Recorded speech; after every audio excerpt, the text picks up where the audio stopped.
ಪತ್ರಿಜಿ ಗುರುಗಳಿಗೆ, ಗುರುಮಾತೆಗೆ, ಭೂಮಾತೆಗೆ, ಪ್ರಕೃತಿ ಮಾತೆಗೆ, ಜನ್ಮ ನೀಡಿದ ತಂದೆ ತಾಯಿಯರಿಗೆ ಆತ್ಮಪೂರ್ವಕ ಕೃತಜ್ಞತೆಗಳನ್ನು ಸಲ್ಲಿಸುತ್ತಾ ನಿಧಾನವಾಗಿ ನಿಮ್ಮ 2 ಕೈಗಳನ್ನ ಬೀಳಿಸ್ಕೊಂಡು ಕಣ್ಗಳ ಮೇಲೆ ಇಟ್ಕೊಳ್ಳಿ.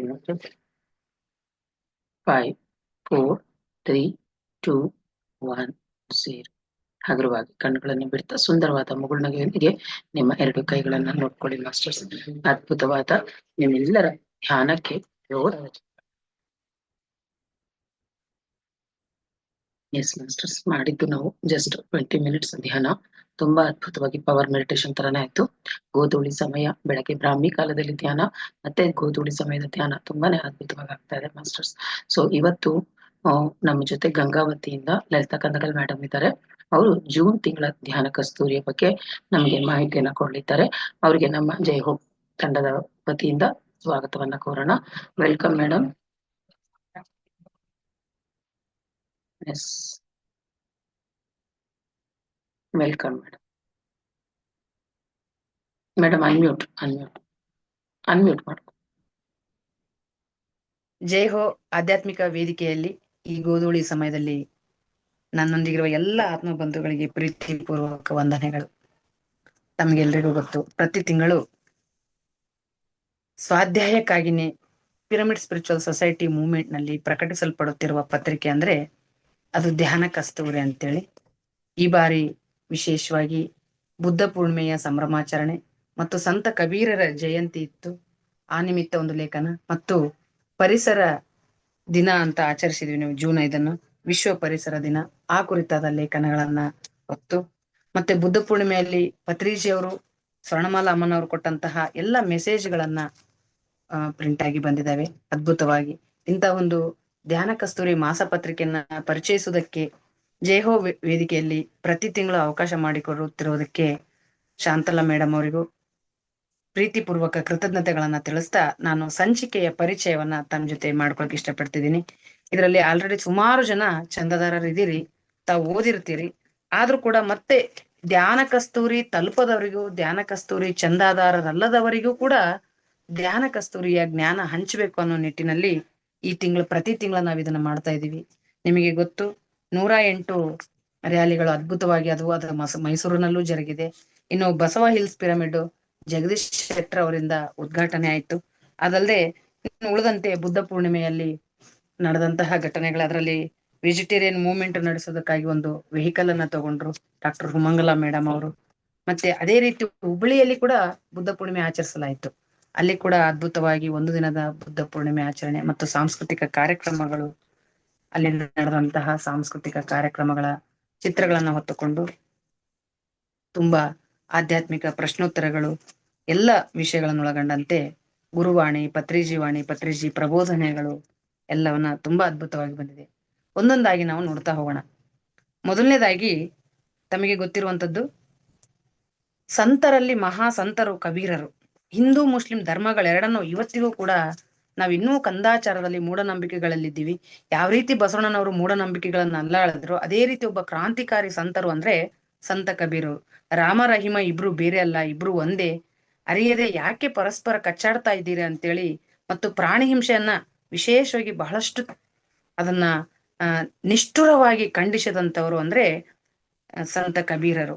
ಆತ್ಮಾರಾಮ ಅಂದ್ರೆ ಒಳಗಡೆನೆ ಇದ್ದಾನೆ, ಅದನ್ನ ಗುರುತಿಸ್ಕೊಳ್ರಿ ಅಂತೇಳಿ ಧ್ಯಾನ ಮಾರ್ಗವನ್ನ ಹೇಳಿದಂತ ಸಂತ ಕಬೀರರ 2 ಲೇಖನಗಳು ಇದರಲ್ಲಿದ್ದಾವೆ.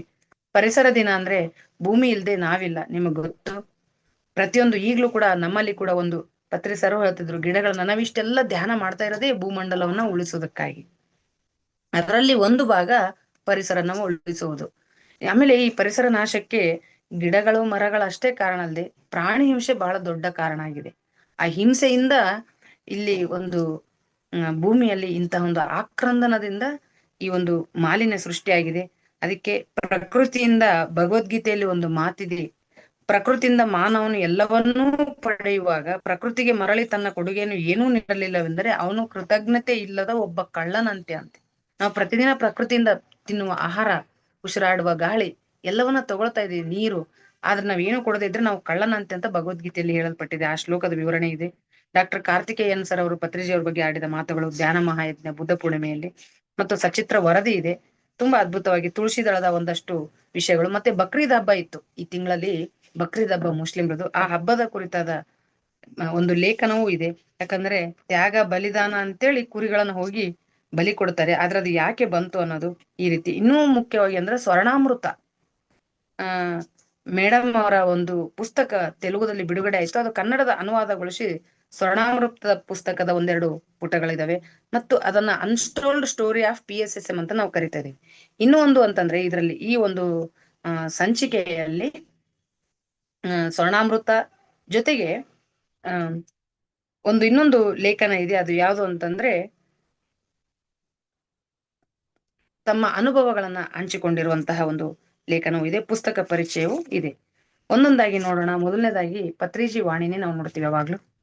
ತಮಗೆಲ್ರಿಗೂ ಗೊತ್ತು, ಪತ್ರಿ ಸರ್ ಒಂದೇ ಮಾತು ಹೇಳ್ತಾರೆ, ಯಾವುದು ನಮಸ್ಕಾರ ಅಂತ ನಾವು ಕರಿತೀವಲ್ಲ, ಎಲ್ಲ ನಮಸ್ಕಾರಗಳಲ್ಲಿ ಯಾವ ನಮಸ್ಕಾರ ಶ್ರೇಷ್ಠ ಅಂತಂದ್ರೆ ತಂದೆ ತಾಯಿಗಳಿಗೆ ಮಾಡುವ ನಮಸ್ಕಾರ. ಬೆಳಿಗ್ಗೆ ಎದ್ದು ಸೂರ್ಯ ನಮಸ್ಕಾರ ಅಂತ ಮಾಡ್ತೀವಿ ನಾವು 12 ಸ್ಟೆಪ್ಗಳಲ್ಲಿ, ಅದು ಶ್ರೇಷ್ಠ. ಆದ್ರೆ ಅದೆಲ್ಲದಕ್ಕಿಂತ ಮತ್ತೆ ಅವರು ಶ್ರೇಷ್ಠ ಅನ್ನೋದು ಯಾವ್ದು ಗೊತ್ತಾ? ಧ್ಯಾನದ ನಮಸ್ಕಾರ. ಹಂಗಂದ್ರೆ ಏನು? ಧ್ಯಾನ ನಮಸ್ಕಾರವೆಂದ್ರೇನು ಅಂತಂದ್ರೆ ಏನು? ಧ್ಯಾನವನ್ನು ಶ್ರದ್ಧೆಯಿಂದ ಆಚರಿಸುವುದು, ಧ್ಯಾನದ ಕುರಿತು ಇತರರಿಗೆ ಹೇಳುದು. ಈಗ ನಾವು ಶ್ರದ್ಧೆಯಿಂದ ಮಾಡಿದ್ವಿ ಮತ್ತು ಇತರರಿಗೆ ನಾವು ಅವಕಾಶವಾದಾಗಲೆಲ್ಲ ಧ್ಯಾನದ ಕುರಿತು ಬೇರೆಯವರಿಗೆ ಹೇಳುವುದೇ ಧ್ಯಾನ ನಮಸ್ಕಾರ. ಧ್ಯಾನದ ಬಗ್ಗೆ ನಮಗೆ ಎಷ್ಟು ನಂಬಿಕೆ ಎಷ್ಟಿರುತ್ತದೆಯೋ ಧ್ಯಾನಕ್ಕೆ ನಮಗೆ ಅದ್ರ ಬಗ್ಗೆ ಧ್ಯಾನಕ್ಕೆ ನಮ್ಮ ಬಗ್ಗೆ ನಂಬಿಕೆ ಇರುತ್ತದಂತೆ. ಅದು ಎಷ್ಟು ವಿಶೇಷ ನೋಡ್ರಿ. ಯಾರಿಗೆ ಧ್ಯಾನದ ಬಗ್ಗೆ ನಂಬಿಕೆ ಮತ್ತು ಇಷ್ಟವಿರುತ್ತದೆಯೋ ಅವರ ಮೇಲೆ ಧ್ಯಾನಕ್ಕೂ ಅಷ್ಟೇ 2ರಷ್ಟು ನಂಬಿಕೆ ಇಷ್ಟ ಇರುತ್ತದೆ ಅಂತ. ಆದ್ರಿಂದ ನಾವು ನಂಬಿಕೆಯಿಂದ ಧ್ಯಾನವನ್ನ ಮಾಡ್ತಾ ಹೋಗ್ಬೇಕು. ಎಂತದೇ ಸಂದರ್ಭದಲ್ಲಿ ಧ್ಯಾನವನ್ನ ಬಿಡಬಾರದು. ಅನಸವೇನೇನು 100 ಸಮಸ್ಯೆಗಳು ಬರ್ತಾವ, ಯಾವ ಕಾರಣಕ್ಕೂ ಆಲೋಚನೆಗಳು ಬರ್ತಾವ, ಓಕೆ ಬರ್ಲಿ. ಯಾಕಂದ್ರೆ ಅದೆಲ್ಲ ಪ್ರೊಸೀಜರ್ ಮುಗಿಬೇಕು. ಒಂದು ದಿನಕ್ಕೆ ನಾವು ಕೂತು ಯೋಗಿಗಳಾಗ್ಲಕ್ ಆಗಲ್ಲ. ಈ ಸಂಸಾರದಲ್ಲಿ ಇದ್ದುಕೊಂಡು ಆಲೋಚನೆಗಳು ಬರ್ತವೆ, ನಿದ್ರೆಗೆ ಜಾರ್ತೀವಿ, ಮೈಕೈ ನೋವುಗಳು ಬರ್ತೀವಿ. ಏನೇ ಇರ್ಲಿ ಧ್ಯಾನ ಅಂತೂ ನಿರಂತರವಾಗಿ ಇರಬೇಕು. ಆ ಕಾರಣಕ್ಕೆ ಇಲ್ಲಿ ಧ್ಯಾನ ನಮಸ್ಕಾರವೇ ಶ್ರೇಷ್ಠ. ಧ್ಯಾನ ಸರ್ವರೋಗ ನಿವಾರಣಿ, ಸರ್ವ ಸಮಸ್ಯಾ ಪರಿಹಾರಿಣಿ, ಪರಮಾನಂದ ಲೋಕಕ್ಕೆ ಕರೆದುಕೊಂಡು ಹೋಗ್ತದೆ. ಧ್ಯಾನ ಲೋಕವೇ ಪರಮಾನಂದ ಲೋಕ ಅಂತ ಹೇಳಿದ್ದಾರೆ. ಇನ್ನು ಗುರುವಾಣಿಯಲ್ಲಿ ನಮಗೆ ಗೊತ್ತಿರುವಂತೆ ಈ ಬಾರಿ ಸ್ವಾಮಿ ರಾಮ ಅವರ ಕುರಿತಾದ, ಅವರು ಎಂತಹ ಬಡತನದಲ್ಲಿ ಜನಿಸಿದ್ರು ಸ್ವಾಮಿ ರಾಮ ಅವರು. ಮತ್ತೆ ಅಷ್ಟೇ ಅಲ್ಲದೆ ಆ ಬದುಕಿನಲ್ಲಿ ಆ ಬಡತನದಲ್ಲೂ ಕೂಡ ಅವರು ಒಂದು ಜೀವನದಲ್ಲಿ ಎಂತಹ ತಾಳ್ಮೆಯನ್ನ ಕಳ್ಕೊಳ್ಳಿಲ್ಲ. ಅವರು ತಮ್ಮ ಗುರಿಯನ್ನು ಸಾಧಿಸೋದ್ರ ಕಡೆನೇ ತಮ್ಮ ಲಕ್ಷ್ಯವನ್ನು ಇಟ್ಟಿದ್ರು. ಅವರ ಸಂಕಲ್ಪ ಹೇಗಿತ್ತು ಅಂದ್ರೆ ಕಬ್ಬಿಣದಂತೆ ಸಂಕಲ್ಪ ಬಲಿಷ್ಠವಾಗಿತ್ತು ಅವರ ಸಂಕಲ್ಪ. ಮತ್ತೆ ಅವರು ಓದೋದೆಲ್ಲ ರಾತ್ರಿ ಎಲ್ಲ ಓದ್ತಾ ಇದ್ರಂತೆ. ರಾತ್ರಿ ಎಲ್ಲ ಓದು ನಡೀತಾ ಇತ್ತು. ಜ್ಞಾನವನ್ನೇ ಪಡೆಯಲು ಅವರು ಬಹಳ ಉತ್ಸುಕರಾಗಿದ್ರು. ಆಮೇಲೆ ಇನ್ನೊಂದು ಮುಖ್ಯವಾದ ವಿಷಯ ನಮಗೂ ಹೇಳಿದ್ದಾರೆ ಅವರು. ಇಲ್ಲಿ ಅವರ ಜೀವನವನ್ನ ಘಟನೆ ಹೇಳ್ತಾ ಏನು ಅಂದ್ರೆ, ಅವರು ನಾವು ಅರ್ಧ ಹೊಟ್ಟೆಯನ್ನೇ ಊಟ ಮಾಡ್ಬೇಕು, ಇಲ್ದೇ ಇದ್ರೆ ಅರ್ಧ ಹೊಟ್ಟೆಯನ್ನು ಮಾತ್ರ ತುಂಬಿಸಿರಿ. ಅತಿಯಾಗಿ ಆಹಾರ ಸೇವನೆ ಮಾಡೋದ್ರಿಂದ ಬುದ್ಧಿವಂತನು ಕೂಡ ಜಡನಾಗುತ್ತಾನೆ. ಜಡ ಅಂದ್ರೆ ಗೊತ್ತಲ್ಲ, ಒಂಥರ ಮಂದ ಆಗ್ತಾನೆ. ನೀವ್ ನೋಡ್ರಿ, ಜಾಸ್ತಿ ಊಟ ಮಾಡಿದ್ರೆ ನಮ್ಗೆ ಆ ಆಹಾರ ಜೀರ್ಣ ಮಾಡೋದಕ್ಕೆ ಎನರ್ಜಿ ಹೋಗೋದ್ರಿಂದ ನಾವು ಕೆಲಸವನ್ನ ಕೂಡ ಏನ್ ಮಾಡಂಗಿಲ್ಲ, ಸ್ಪೀಡ್ ಆಗಿ ಮಾಡೋದಕ್ಕೆ, ಚುರುಕಾಗಿ ಇರೋದಕ್ಕೆ ಸಾಧ್ಯ ಆಗೋದಿಲ್ಲ. ಅದಕ್ಕೆ ಜ್ಞಾನವನ್ನ ಗಳಿಸಲು ಅರ್ಧ ಹೊಟ್ಟೆಯನ್ನು ತುಂಬಿಸಿಕೊಳ್ಳಿ ಅಂತ ಹೇಳ್ತಾ, ಕಡಿಮೆ ಸೇವನೆ ಆಹಾರ ಮಾಡಿದ್ರೆ ಮೆದುಳು ಶುಭ್ರವಾಗಿರುತ್ತದೆ, ಅದೇ ಜ್ಞಾನದ ರಹಸ್ಯ ಅಂತ ಹೇಳಿದ್ದಾರೆ. ಆಮೇಲೆ ಅವರು ಗಣಿತ ಉಪನ್ಯಾಸಕರಾಗಿದ್ರು, ಅಧ್ಯಾಪಕರಾಗಿ ಕೂಡ ಕೆಲಸ ಮಾಡಿದ್ದಾರೆ ತಮ್ಮ ಶಿಕ್ಷಣ ಮುಗಿದ ಮೇಲೆ. ಯಾರು? ಸ್ವಾಮಿ ರಾಮ ಅವರು, ಹಿಮಾಲಯದ ಯೋಗಿಗಳ ಸನ್ನಿಧಿಯಲ್ಲಿ ಅನ್ನೋ ಪುಸ್ತಕದ ಕರ್ತರು. ಗಣಿತವನ್ನು ಕಲಿಯುವುದು ಹೇಗೆ ಅಂತ ಕೂಡ ಅವರು ಏನ್ ಮಾಡ್ತಿದ್ರಂತೆ, ಅವರು ತಾವೇ ಫಸ್ಟ್ ಆ ಪಾಠವನ್ನು ತಮಗ್ ತಾವೇ ಹೇಳ್ಕೊತಿದ್ರಂತೆ. ಅದು ಹೇಗೆ ಅರ್ಥ ಆಗುತ್ತೆ ಅಂತೇಳಿ. ವಿಶೇಷವೆಂದರೆ ಹೇಳೋದಕ್ಕಿಂತ ಮುಂಚೆ ತಾವೇ ಶಿಷ್ಯನಾಗಿ, ತಾವೇ ವಿದ್ಯಾರ್ಥಿಯಾಗಿ ಅದನ್ನ ಹೀಗೆ ಹೇಳಿದ್ರೆ ವಿದ್ಯಾರ್ಥಿಗಳಿಗೆ ಅರ್ಥ ಆಗುತ್ತಾ ಅಂತ ಗಣಿತ ಪಾಠವನ್ನು ಹೇಳ್ಕೊತಿದ್ರಂತೆ. ಎಂತ ವಿಶೇಷ! ಹೀಗೆ ಸ್ವಾಮಿ ರಾಮ ಅವರ ಕೆಲವು ನುಡಿಮುತ್ತುಗಳನ್ನು ಕೂಡ ಕೊಡಲಾಗಿದೆ. ಅದರಲ್ಲಿ ಕರ್ಮದ ಫಲಗಳು ನಿಮಗೆ ಮತ್ತಷ್ಟು ಕ್ರಿಯೆಗಳಿಗೆ ಪ್ರೇರಣೆ ನೀಡುತ್ತವೆ. ನಾವು ಏನ್ ಕರ್ಮದ ಫಲ ನಿರೀಕ್ಷೆ ಮಾಡಿದ್ರೆ ಅದು ಮತ್ತೆ ಇನ್ನೂ ಮತ್ತಷ್ಟು ಕೆಲಸ ಮಾಡೋದಕ್ಕೆ ಪ್ರೇರಣೆ ಆಗುತ್ತೆ. ಈ ಕಾರಣದಿಂದ ನಿಮಗೆ ಬೇರೆ ಯಾರೂ ಸಹಾಯ ಮಾಡಲಾಗದು, ನಿಮಗೆ ನೀವೇ ಸಹಾಯಕವಾಗುವ ಅಂದ್ರೆ ಕರ್ಮದಿಂದ ನಾವೇ ಕೆಲಸಗಳನ್ನು ಮಾಡ್ಬೇಕಾಗುತ್ತೆ. ನಿಮಗೆ ನೀವೇ, ಬೇರೆ ಯಾರು ಸಹಾಯ ಮಾಡ್ಲಾರ, ನಿಮಗೆ ನೀವೇ ಸಹಾಯ ಮಾಡಿಕೊಳ್ಳಬೇಕು. ಅನ್ಯರ ಸಂಘದಿಂದಲೂ ಕರ್ಮ ಉಂಟಾಗುತ್ತದೆ. ಬಂಧನದಿಂದ ಬಿಡುಗಡೆ ಪಡೆಯಬಹುದು ಮತ್ತು ಅದಕ್ಕೆ ಅಭ್ಯಾಸ ಬೇಕು. ಬೇರೆ ನಾವು ಯಾರದೇ ಸಂಘ, ನಾವು ಸ್ವಲ್ಪ ಹೊತ್ತು ಕೂತ್ರು ಮಾತಾಡಿದ್ರು ಪ್ರತಿಯೊಂದರಿಂದ ಕರ್ಮ ಕ್ರಿಯೇಟ್ ಆಗ್ತಾನೆ ಇರ್ತದೆ. ಆದ್ದರಿಂದ ನೀವು ಅದರಿಂದ ಬಂಧನದಿಂದ ಬಿಡುಗಡೆ ಪಡೆಯಬಹುದು, ಆದ್ರೆ ಅದಕ್ಕೆ ಅಭ್ಯಾಸ ಬೇಕು ಅಂತ ಹೇಳ್ತಾರೆ. ಮೂಲತಃ ನಿಸ್ವಾರ್ಥವಾಗಿದ್ದರೆ ಕರ್ಮದ ಪರಿಣಾಮದಿಂದ ಮುಕ್ತರಾಗಬಹುದು. ಎಷ್ಟು ಈಜಿ ಮೆಥಡ್ ಅದಂದ್ರೆ, ನೀವೇನೇ ಕೆಲಸ ಮಾಡುವಾಗ ನಿಸ್ವಾರ್ಥವಾಗಿ ಮಾಡಿ. ನಿಸ್ವಾರ್ಥವಾಗಿದ್ದರೆ ಕರ್ಮದ ಪರಿಣಾಮದಿಂದ ನೀವೇನಾಗ್ತೀರಿ? ಮುಕ್ತರಾಗಬಹುದು ಅಂತ ಹೇಳಿದ್ದಾರೆ. ಇನ್ನು ಇಲ್ಲಿ ಪತ್ರಿಜಿ ಪ್ರಬೋಧನೆಗಳು ಇಷ್ಟು ಚೆನ್ನಾಗಿದೆ. ಏನಿಲ್ಲ, ಒಂದು ವಿಡಿಯೋ, ಆ ವಿಡಿಯೋದ ಒಂದು QR ಕೋಡ್ ಕೂಡ ಕೊಟ್ಟಿದ್ದಾರೆ. ಅಂದ್ರೆ ಅದು ತೆಲುಗು ವಿಡಿಯೋ ಇರುತ್ತೆ. ಸತ್ಯಕ್ಕಾಗಿ ಶೋಧಿಸಿದೆನು, ಅದನ್ನು ಕಂಡುಕೊಂಡೆನು. ಪತ್ರಿಜಿ ಅವರದು ಏನು ಸತ್ಯ? ಅವ್ರು ಹೇಳ್ತಾರೆ, 40 ವರ್ಷಗಳ ಕಾಲ ನಾ ಹಿಂದೆ ಏನ್ ತಿಳ್ಕೊಂಡೆ ಸತ್ಯ ಅಂದ್ರೆ, ವಿ ಆರ್ ಆಲ್ ಗಾಡ್ಸ್. ಇವತ್ತಿಗೂ ನಮ್ಗೆ ನಂಬಕ್ ಆಗಂಗಿಲ್ಲ. ನಾವಿನ್ನೂ ಈ ಶರೀರ ಅನ್ನೋ ಭಾವದಲ್ಲಿ ಇದೀವಿ. ನಾವೊಬ್ಬ ಸಾಮಾನ್ಯ ಮನುಷ್ಯರು. ಅದಕ್ಕೆ ನಾನು ಬರೀ ರಾಮ ಕೃಷ್ಣನೇ ದೇವರುಗಳು ಅನ್ಕೊಂಡ್ಬಿಟ್ಟಿದ್ದೆ. ಆದ್ರೆ 40 ವರ್ಷಗಳ ಹಿಂದೆ ಅದರಲ್ಲೂ ನಾನು ಒಬ್ಬ ದೇವರು, ಎಲ್ಲರಲ್ಲೂ ನಾರಾಯಣನಿರುವನು ಅನ್ನೋ ಆಧ್ಯಾತ್ಮಿಕತೆ ನನಗೆ ಅರ್ಥವಾಗಿದೆ. ನನ್ನ ತಾಯಿಯೂ ದೇವರು, ನನ್ನ ತಂದೆಯೂ ದೇವರು, ನಮ್ಮ ಶಿಷ್ಯರು ದೇವರು, ಎಲ್ಲರೂ ದೇವರೇ. ಗಂಡನೂ ದೇವರೇ, ಮಕ್ಕಳು ದೇವರೇ, ಎಲ್ಲರೂ ದೇವರೇ. ಪಕ್ಕದ ಮನೆಯವರು ದೇವರೇ. ಮತ್ತೆ ಒಂದು ಹಂದಿ ದೇವರು, ಒಂದು ಕುದುರೆಯೂ ದೇವರು. ಎಲ್ಲರಲ್ಲೂ ದೇವರನ್ನೇ ಕಾಣಬೇಕು. ಮೇಕೆಯೂ ದೇವರೇ. ಯಾವುದನ್ನು ಕೊಂದು ತಿನ್ನಬೇಡಿ. ಯಾಕಂದ್ರೆ ಎಲ್ಲವೂ, ಕೋಳಿಯನ್ನು ಕತ್ತರಿಸಬೇಡಿ, ದೇವರನ್ನು ಆರಾಧಿಸ್ಬೇಕಾಗ್ಲಿ, ಕತ್ತರಿಸಬಾರದು ಅಂತ. ಅಂದ್ರೆ ಅವರು ಒಟ್ಟಾರೆ ವಿ ಆರ್ ಗಾಡ್ಸ್. ಅದಕ್ಕಾಗಿ ನಾವು ಅವ್ರ ಮಾತು ಆರಂಭ ಆಗೋದೇ ಮೈ ಡಿಯರ್ ಫ್ರೆಂಡ್ಸ್ ಅಂತ ಮೈ ಡಿಯರ್ ಗಾಡ್ಸ್. ನನಗೂ ಇದು ಆಶ್ಚರ್ಯವೇ, ಇದೇನು ಗಾಡ್ ಅಂತಾರ, ನಮ್ಮನ್ನ ದೇವರಂತಾರೆ ಅಂತೇಳಿ. ಆದ್ರೆ ಅವರು, ನಾನ್ ಸತ್ಯವನ್ನ ಹುಡುಕಾಡಿದೆ, ಅದನ್ನ ಶೋಧಿಸಿದೆ, ಅದು ಕಂಡುಕೊಂಡೆ ಅಂತ ಹೇಳ್ತಾರೆ. ದೇವರು ಪ್ರತ್ಯೇಕ ಇಲ್ಲ, ನಾವೇ ಆತ್ಮನೇ ಪರಮಾತ್ಮನ ಭಾಗವಾಗಿರೋದ್ರಿಂದ ವಿ ಆರ್ ಆಲ್ ಗಾಡ್ಸ್ ಅಂತೇಳಿ. ಅದಕ್ಕೆ ಆಮೇಲೆ ನಾವು ಯಾವಾಗ್ಲೂ ಕನ್ಸು ಕಾಣ್ತಾ ಇರ್ತೀವಿ. ಲೋಕ ಕಲ್ಯಾಣದ ಕನಸುಗಳನ್ನೇ ಕಾಣಬೇಕು, ಅವು ಪರಿಪಕ್ವವಾಗಿ ಆಗುತ್ತೆ ಅಂತೇಳಿ. ಪಕ್ವವಾಗಿ, ಪುಣ್ಯವೂ ಆಗುತ್ತೆ, ಪಕ್ವವಾಗಿ ಆಗುತ್ತೆ. ಪ್ರಾಣಿಗಳನ್ನು ಪ್ರಾಣಿಗಳಾಗಿ ನೋಡ್ಬೇಡಿ, ದಯವಿಟ್ಟು ದೇವರುಗಳಾಗಿ ನೋಡಿ. ಮಾನವನನ್ನು ಕೂಡ ಮಾನವನನ್ನಾಗಿ ನೋಡ್ಬೇಡಿ, ದೇವರುಗಳನ್ನಾಗಿ ನೋಡಿ. ಅದೇ ನಿಜವಾದ ಆಧ್ಯಾತ್ಮಿಕತೆ. ಆಧ್ಯಾತ್ಮಿಕ ದೃಷ್ಟಿಯನ್ನು ಹೊಂದಿರುವವರು ಶಾರೀರಿಕ ಪರವಾಗಿ ಯೋಚನೆ ಮಾಡೋದಿಲ್ಲ, ಪ್ರಾಪಂಚಿಕವಾಗಿ ಯೋಚನೆ ಮಾಡೋದಿಲ್ಲ, ಶರೀರದ ದೃಷ್ಟಿಯಿಂದ ನೋಡುವುದಿಲ್ಲ, ಕೇವಲ ಆತ್ಮದ ದೃಷ್ಟಿಯಿಂದನೇ ನೋಡಬೇಕು. ನೀವು ಶಾರೀರಿಕವಾಗಿ ನೋಡಿದ್ರೆ ಮತ್ತೆ ನಿಮ್ಗೆ ದುಃಖವೇ ಇರುತ್ತದೆ. ಆತ್ಮ ದೃಷ್ಟಿಯಿಂದ ನೋಡಿದ್ರೆ ಎಲ್ಲವೂ ಸ್ವರ್ಗವೇ. ಎಷ್ಟು ಚೆನ್ನಾಗಿದೆ ನೋಡಿ. ಈಗ ಒಂದು ಕಾರ್ ಇದೆ, ಡ್ರೈವಿಂಗ್ ಹೇಗೆ ಅಂತೇಳಿ, ಒಂದು ಕಂಪ್ಯೂಟರ್ ಇದೆ, ಅದು ಹೇಗೆ ಕಲಿತುಕೊಳ್ಳೋದು, ಹಾಗೆ ಆಧ್ಯಾತ್ಮಿಕತೆಯನ್ನು ಕೂಡ ನಾವು ಕಲಿತುಕೊಳ್ಳಬೇಕು. ಅದು ಎಲ್ಲಿಂದ ಅಂದ್ರೆ, ನಾವು ದೈವವೇ ಅನ್ನೋ ಪದಾರ್ಥದಿಂದನೇ ಆರಂಭವಾಗುತ್ತೆ. ಸತ್ಯ ಅದೇ, ನಾವೇ ದೇವರುಗಳು, ನಾವು ಈ ಶರೀರವಲ್ಲ, ಶರೀರದ ಒಳಗಿರುವ ನಿಜವಾದ ಚೈತನ್ಯ. ಹಾಗೆ ನಾವೆಲ್ಲರೂ ನೋಡ್ರಿ, ನಮ್ಮನ್ನ ಅಷ್ಟಾವಕ್ರ ಗೀತದ ಒಂದು ಮಾತು ಹೇಳ್ತಾರೆ ಅವರು, ಮುಕ್ತಾಭಿಮಾನಿ ಮುಕ್ತೋಹಿ ಬದ್ಧೋ ಬದ್ಧಾಭಿಮಾನ್ಯ ಪಿ ಕಿನ್ನ ದತ್ತಿ ಸತ್ಯಯಂ ಯಾಹಮತಿ ಸಾ ಗತಿರ್ ಭವೇತ್. ಅಂದ್ರೆ ಯಾರು ಮುಕ್ತಿಯನ್ನು ಕೋರ್ಕೊಳ್ತಾರೋ ಅವರಿಗೆ ಮುಕ್ತಿ ಸಿಗುತ್ತೆ, ಯಾರು ಬಂಧನವನ್ನು ಕೋರಿಕೊಳ್ತಾರೋ ಅವರಿಗೆ ಬಂಧನವೇ ಸಿಗುತ್ತೆ. ನಮ್ಮ ಮತಿಯಂತೆ ನಮ್ಮ ಗತಿ. ಹೇಗೆ ಆಲೋಚಿಸ್ತೀವೋ ಹಾಗೆ. ಹೀಗೆ ನಾವು no doctor, no medicine, no hospital ಆಗಿ ಬದುಕ್ಬೇಕು. ನಮ್ಮನ್ನ ನಾವು ಉದ್ಧರಿಸ್ಕೊಳ್ಬೇಕು ಅಂದ್ರೆ ಧ್ಯಾನ ಒಂದೇ ಮಾರ್ಗ. ಯೇಸು ಪ್ರಭು ಕೂಡ ಅದೇ, ಸಾಸಿವೆ ಕಾಳಿನಷ್ಟು ವಿಶ್ವಾಸವಿದ್ದರೂ ಪರ್ವತವನ್ನು ಸಹ ಎತ್ತಬಲ್ಲಬಹುದು ಅಂತ. ನಾವು ಕೂಡ ಅಟ್ಲೀಸ್ಟ್ ಈ ಧ್ಯಾನದಲ್ಲಿ ಸಾಸಿವೆ ಕಾಳಿನಷ್ಟು ವಿಶ್ವಾಸ ಇದ್ರೂ ನಾವು ಪರ್ವತ ಅಲುಗಾಡಿಸಬಹುದು. ಹಾಗೆ ನಾವು ಧ್ಯಾನವನ್ನ ವಿಶ್ವಾಸದಿಂದ ಇಟ್ಟುಕೊಳ್ಳೋಣ. ಒಂದೇ ಒಂದು, ನಾವು ಇಳಿದು ಬಂದ ದಿಗಿವಚನ ದೇವುಳ್ಳಾರ ದಿಗಜಾರಿ ಪೋಕಂಡೆ ಅಂತಾರೆ. ಅಂದ್ರೆ ನಾವು ಇಳಿದು ಬಂದ ದೇವರುಗಳು, ಆ ಮೇಲಿನ ಲೋಕದ ಉನ್ನತವಾದ ಲೋಕಗಳಿಂದ ಈ ನಾವು ಭೂಮಿ ಮೇಲೆ ಇಳಿದು ಬಂದ ದೇವರುಗಳು. ದಯವಿಟ್ಟು ಬೆಳಿಗ್ಗೆ ಎದ್ದ ತಕ್ಷಣ ವಿ ಆರ್ ಗಾಡ್ಸ್. ಮಲಗುವಾಗ ಕೂಡ ನಾವು ದೈವ ಪದಾರ್ಥ, ನಾವು ಚೈತನ್ಯ ಪದಾರ್ಥ ಅಂದುಕೊಂಡೇ ಮಲ್ಕೋಬೇಕು. ಕೃತಯುಗದಲ್ಲಾಗ್ಲಿ, ತ್ರೇತಾಯುಗದಲ್ಲಾಗ್ಲಿ, ಯಾವ ಯುಗದಲ್ಲಾಗ್ಲಿ ಸತ್ಯ ಒಂದೇ. ಯಾವ ದೇಶದಲ್ಲಾಗ್ಲಿ, ಯಾವ ಕಾಲದಲ್ಲಾಗ್ಲಿ, ಯಾವ ಪರಿಸ್ಥಿತಿಗಳಲ್ಲಾಗಲಿ ಸತ್ಯ ಒಂದೇ. ಅದು ಏನು ಅಂದ್ರೆ, ನಾವು ದೇವರುಗಳು, ಇದೇ ಸತ್ಯ. ನಾವು ಸತ್ಯಸಂಧರು, ಮತ್ತೆ ಬೇರೆ ಯಾವ ಸತ್ಯವೂ ಇಲ್ಲ. ಯಾರನ್ನಾದ್ರೂ ಕೈದ್ರು ಏನು ಪ್ರಾಬ್ಲಮ್ ಇಲ್ಲ, ಇದೇ ಸತ್ಯ ಅಂತ ಹೇಳಿದ್ದಾರೆ. ಸತ್ಯಕ್ಕಾಗಿ ಹುಡುಕಾಡಿದನು, ಸತ್ಯವನ್ನು ಕಂಡುಕೊಂಡಿದ್ದೇನು, ಅದೇ ಸತ್ಯ. ಇನ್ನು ನಾವೀಗ ಸಂತ ಕಬೀರರ ಬಗ್ಗೆ ನೋಡೋಣ. ನಿಮಗೆ ಗೊತ್ತಿರ್ಲಿ, ಸಂತ ಕಬೀರರು ಹುಟ್ಟಿದ್ದು ಎಲ್ಲಿ ಅಂದ್ರೆ ವಾರಣಾಸಿಯಲ್ಲಿ. ಅವ್ರು ಹುಟ್ಟಿದ್ದು ಕಾಶಿ. ಅದು ಯಾವುದೇ ಶತಮಾನ ಅಂದ್ರೆ 15ನೇ ಶತಮಾನ. ಒಬ್ಬ ಭಾರತೀಯ ಅನುಭವಿ ಸಂತ ಕವಿ. ಅವ್ರಿಗೆ ಗೊತ್ತು, ಅವ್ರವೆಲ್ಲ ನಾವೇನಂತ ಕರಿತೀವಿ, ಕಬೀರರ ದೋಹೆಗಳು ಅಂತ ಕರಿತೀವಿ. ಬಹಳ ಅರ್ಥಪೂರ್ಣ, ಬಹಳ ನೇರವಾಗಿ, ಅವು ಹಿಂದಿಯಲ್ಲಿ ಎಷ್ಟು ಚಂದ ರಾಗವಾಗಿ ಹಾಡ್ತಾರೆ. ಕೆಲವರು ಕಬೀರರ ದೋಹೆಗಳನ್ನ ಕೇಳ್ತಾ ಇರ್ಬೇಕಂತ ಅನಿಸ್ತದೆ. 1398ರಲ್ಲಿ ಕಾಶಿಯಲ್ಲಿ ಹುಟ್ಟುತ್ತಾರೆ.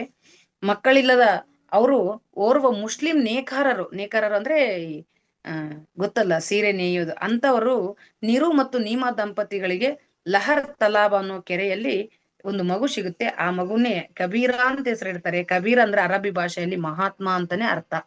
ನೋಡ್ರಿ, ಆಗ್ಲೇ ಅವ್ರ ಹೆಸರು ಮಹಾತ್ಮ ಅಂತಿತ್ತು. ಅವರು ಮೂಢನಂಬಿಕೆಗಳನ್ನ ಹೇಗೆ ಅಲ್ಲಗಳಿತಾರೆ ಅಂತಂದ್ರೆ, ಬಹಳ ನಿಷ್ಠುರವಾಗಿ ಹೇಳಿದ್ದಾರೆ. ಇದನ್ನ ನೋಡೋಣ ನಾವೀಗ.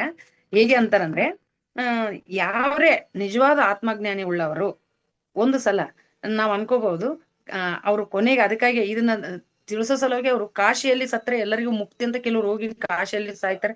ಆಮೇಲೆ ಸತ್ತವ್ರದ್ದು ಒಯ್ದು ಕಾಶಿಯಲ್ಲಿ ಇದ್ರ ಬಿಡ್ತಾರೆ ನೋಡ್ರಿ, ಗಂಗೆಯಲ್ಲಿ ಏನು ಆ ಅಸ್ಥಿಗಳನ್ನ ಬಿಡುವಂತದ್ದು, ಮೂಳೆಗಳನ್ನ ಅಥವಾ ಸುಟ್ಟಿರೋ ಬೂದಿಯನ್ನ ಬಿಡ್ತಾರಲ್ಲ, ಅದಕ್ಕೆ ಕಾಶಿಯಲ್ಲಿ ಸತ್ರೆ ಮುಕ್ತಿ ಅಂತಾರಲ್ಲ. ಹಾಗಾದ್ರೆ ಈ ಮಾತಿನಲ್ಲಿ ಉರುಳಿಲ್ಲ ಅಂತ ತೋರ್ಸೋದಕ್ಕೆ ಬೇಕು ಅಂತಾನೆ ತಾವು ಅಲ್ಲೇ ಹುಟ್ಟಿ ಬೆಳೆದಿದ್ರು ಮಗಹರ ಅನ್ನೋ ಒಂದು ಊರಿಗೆ ಹೋಗಿ ತಮ್ಮ ದೇಹವನ್ನು ತ್ಯಾಗ ಮಾಡ್ತಾರ ಅವ್ರು, ಅಲ್ಲಿ ಜೀವ ಬಿಡ್ತಾರೆ.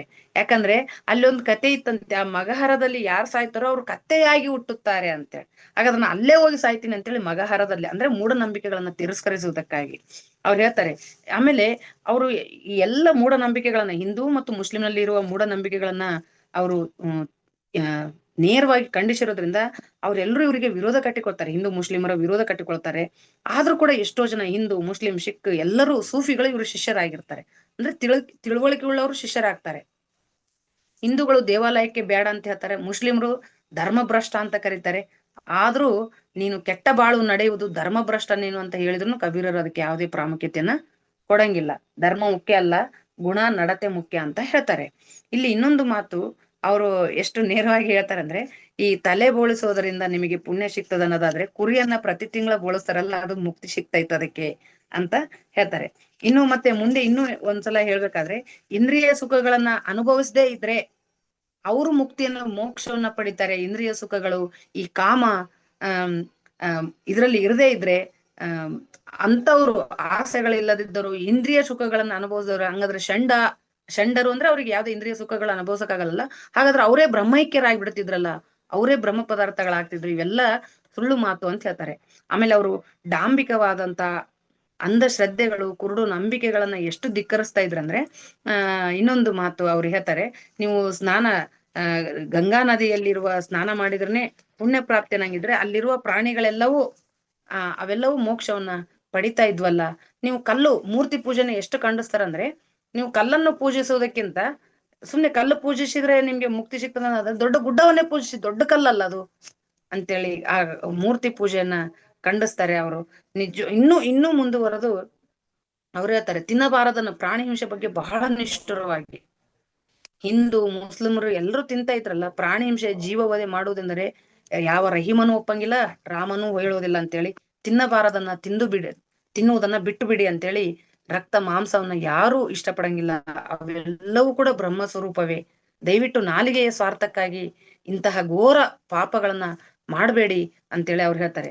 ಮೂರ್ಖರು ಅಜ್ಞಾನಿಗಳಾಗಿ ನೀನು ಪ್ರತಿ ಪ್ರಾಣಿಯ ಉಸಿರಿನಲ್ಲೂ ಪರಮಾತ್ಮ ಇದ್ದಾನೆ, ಆದ್ರೆ ಅದನ್ನ ಗಮನಿಸ್ಲಾರ್ದೆ ನೀವು ಅದೇನೋ ನಾವೇ ಪವಿತ್ರ ಕಾರ್ಯ ಮಾಡ್ತಾ ಇದೀವಿ ಅಂತೇಳಿ ಅವುಗಳ ಪ್ರಾಣಿಗಳನ್ನ ಹೆಣ ಮಾಡಿ ತಿಂತಾ ಇದ್ದೀರಲ್ಲ, ಅವುಗಳನ್ನ ವಧೆ ಮಾಡಿ ಇದ್ಯಾ ಪವಿತ್ರ ಕಾರ್ಯ ಅಂತೇಳಿ ಬಹಳ ನಿಷ್ಠುರವಾಗಿ ಬಹಳ ನೋವಿನಿಂದ ಹೇಳ್ತಾರೆ.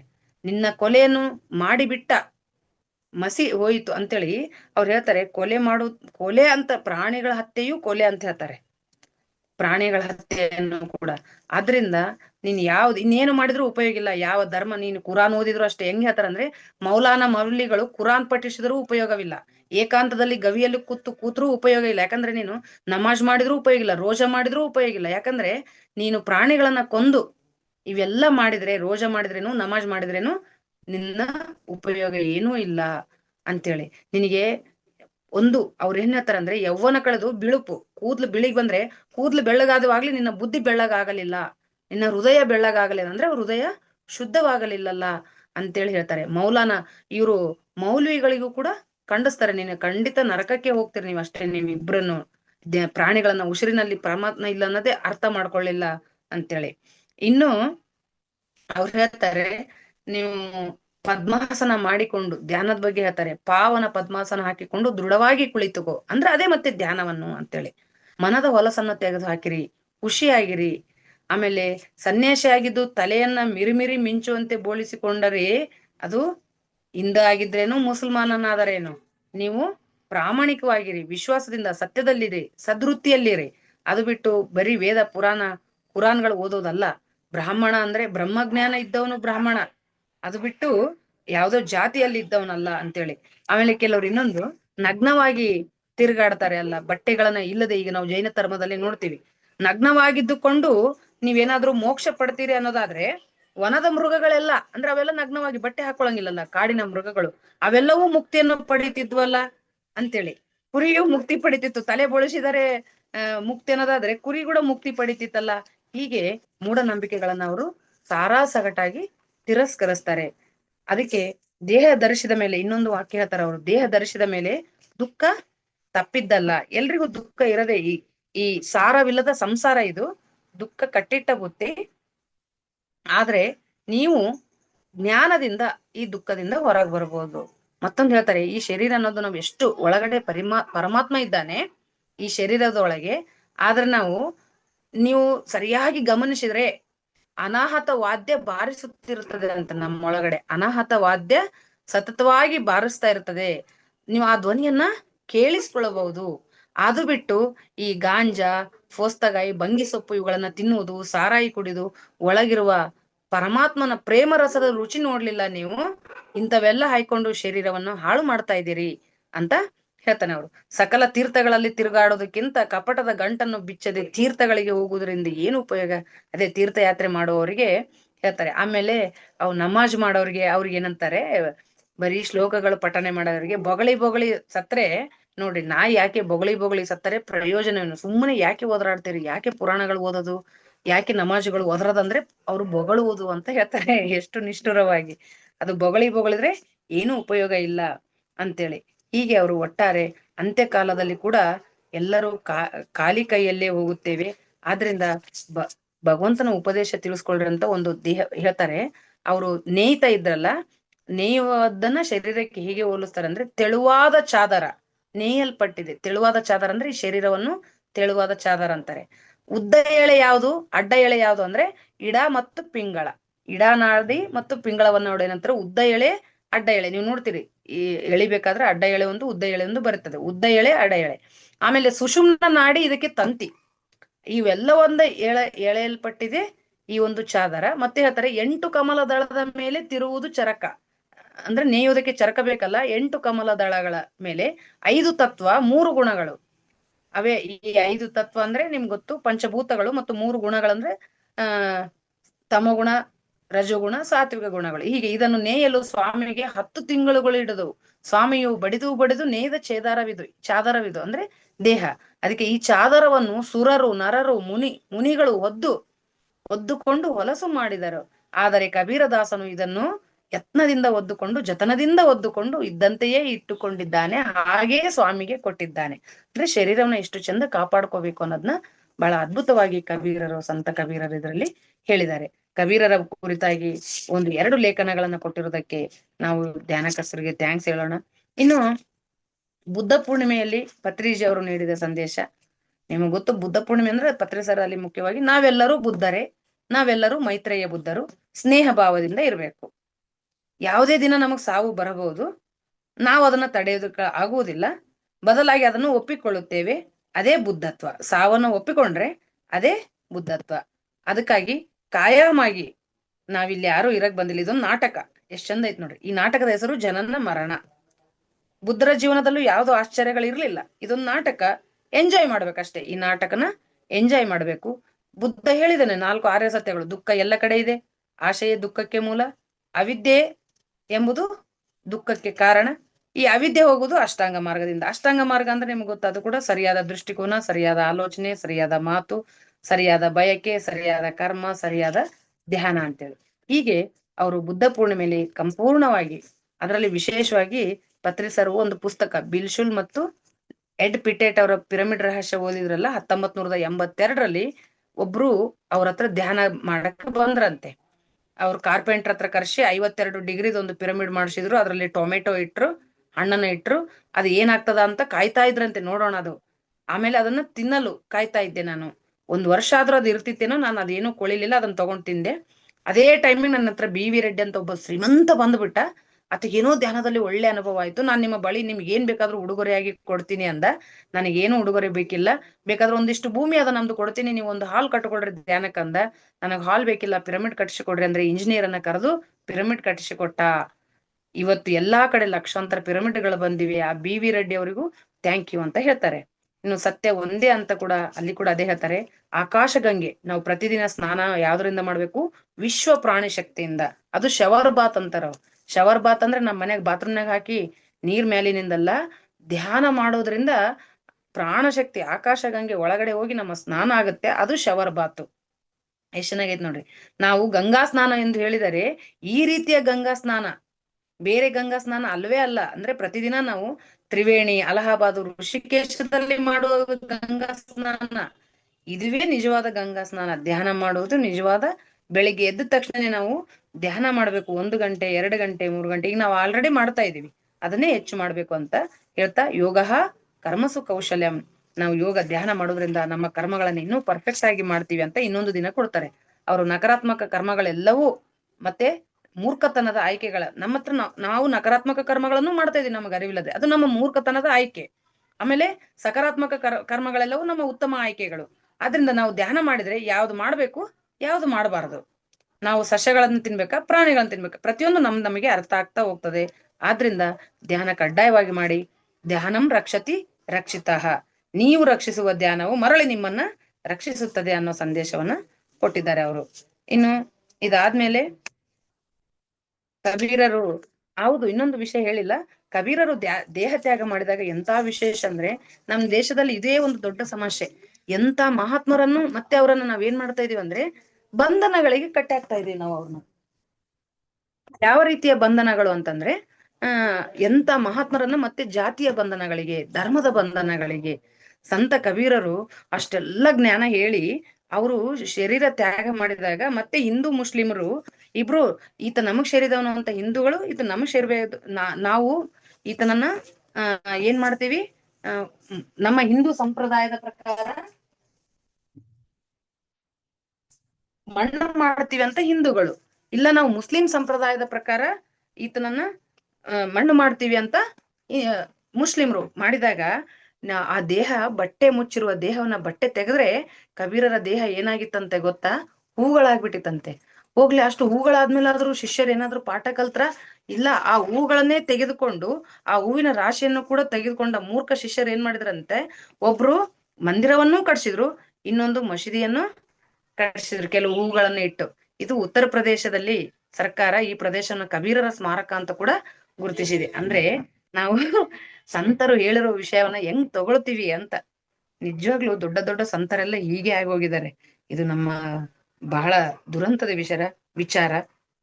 ನೂರಾರು ಭಜನೆಗಳನ್ನ, ನೂರಾರು ಕೀರ್ತನೆಗಳನ್ನ, ದೋಹೆಗಳನ್ನ ಕೊಟ್ಟಿದ್ದಾರೆ. ಅವು ಕನ್ನಡದಕ್ಕೂ ಕೂಡ ಟ್ರಾನ್ಸ್ಲೇಟ್ ಮಾಡಿದ್ದಾರೆ. ಕನ್ನಡದಲ್ಲಿ ಟ್ರಾನ್ಸ್ಲೇಟ್ ಮಾಡಿ ಹಾಡುವಂತದ್ದು ಕೂಡ ಇದೆ. ಇನ್ನು ವಿಶ್ವ ಪರಿಸರದ ದಿನದ ಒಂದು ಲೇಖನ ಇದೆ. ಬಹಳ ಅದ್ಭುತವಾಗಿ ವಿಶ್ವ ಪರಿಸರದ ದಿನದ ಲೇಖನ.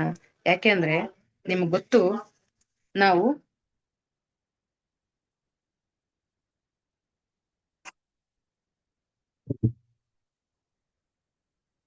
ಕ್ಷಮೆ ಇರ್ಲಿ, ಸಾರಿ. ಇಲ್ಲಿ ವಿಶ್ವ ಪರಿಸರದ ದಿನ ಆಧ್ಯಾತ್ಮಿಕ ಬೇಸಾಯದ ಕುರಿತು ಪತ್ರಿಸರ್ ಹೇಳ್ತಾ ಇದ್ರು. ಅದು ಇವತ್ತಿನ ತುರ್ತು ಅಗತ್ಯ ಕೂಡ.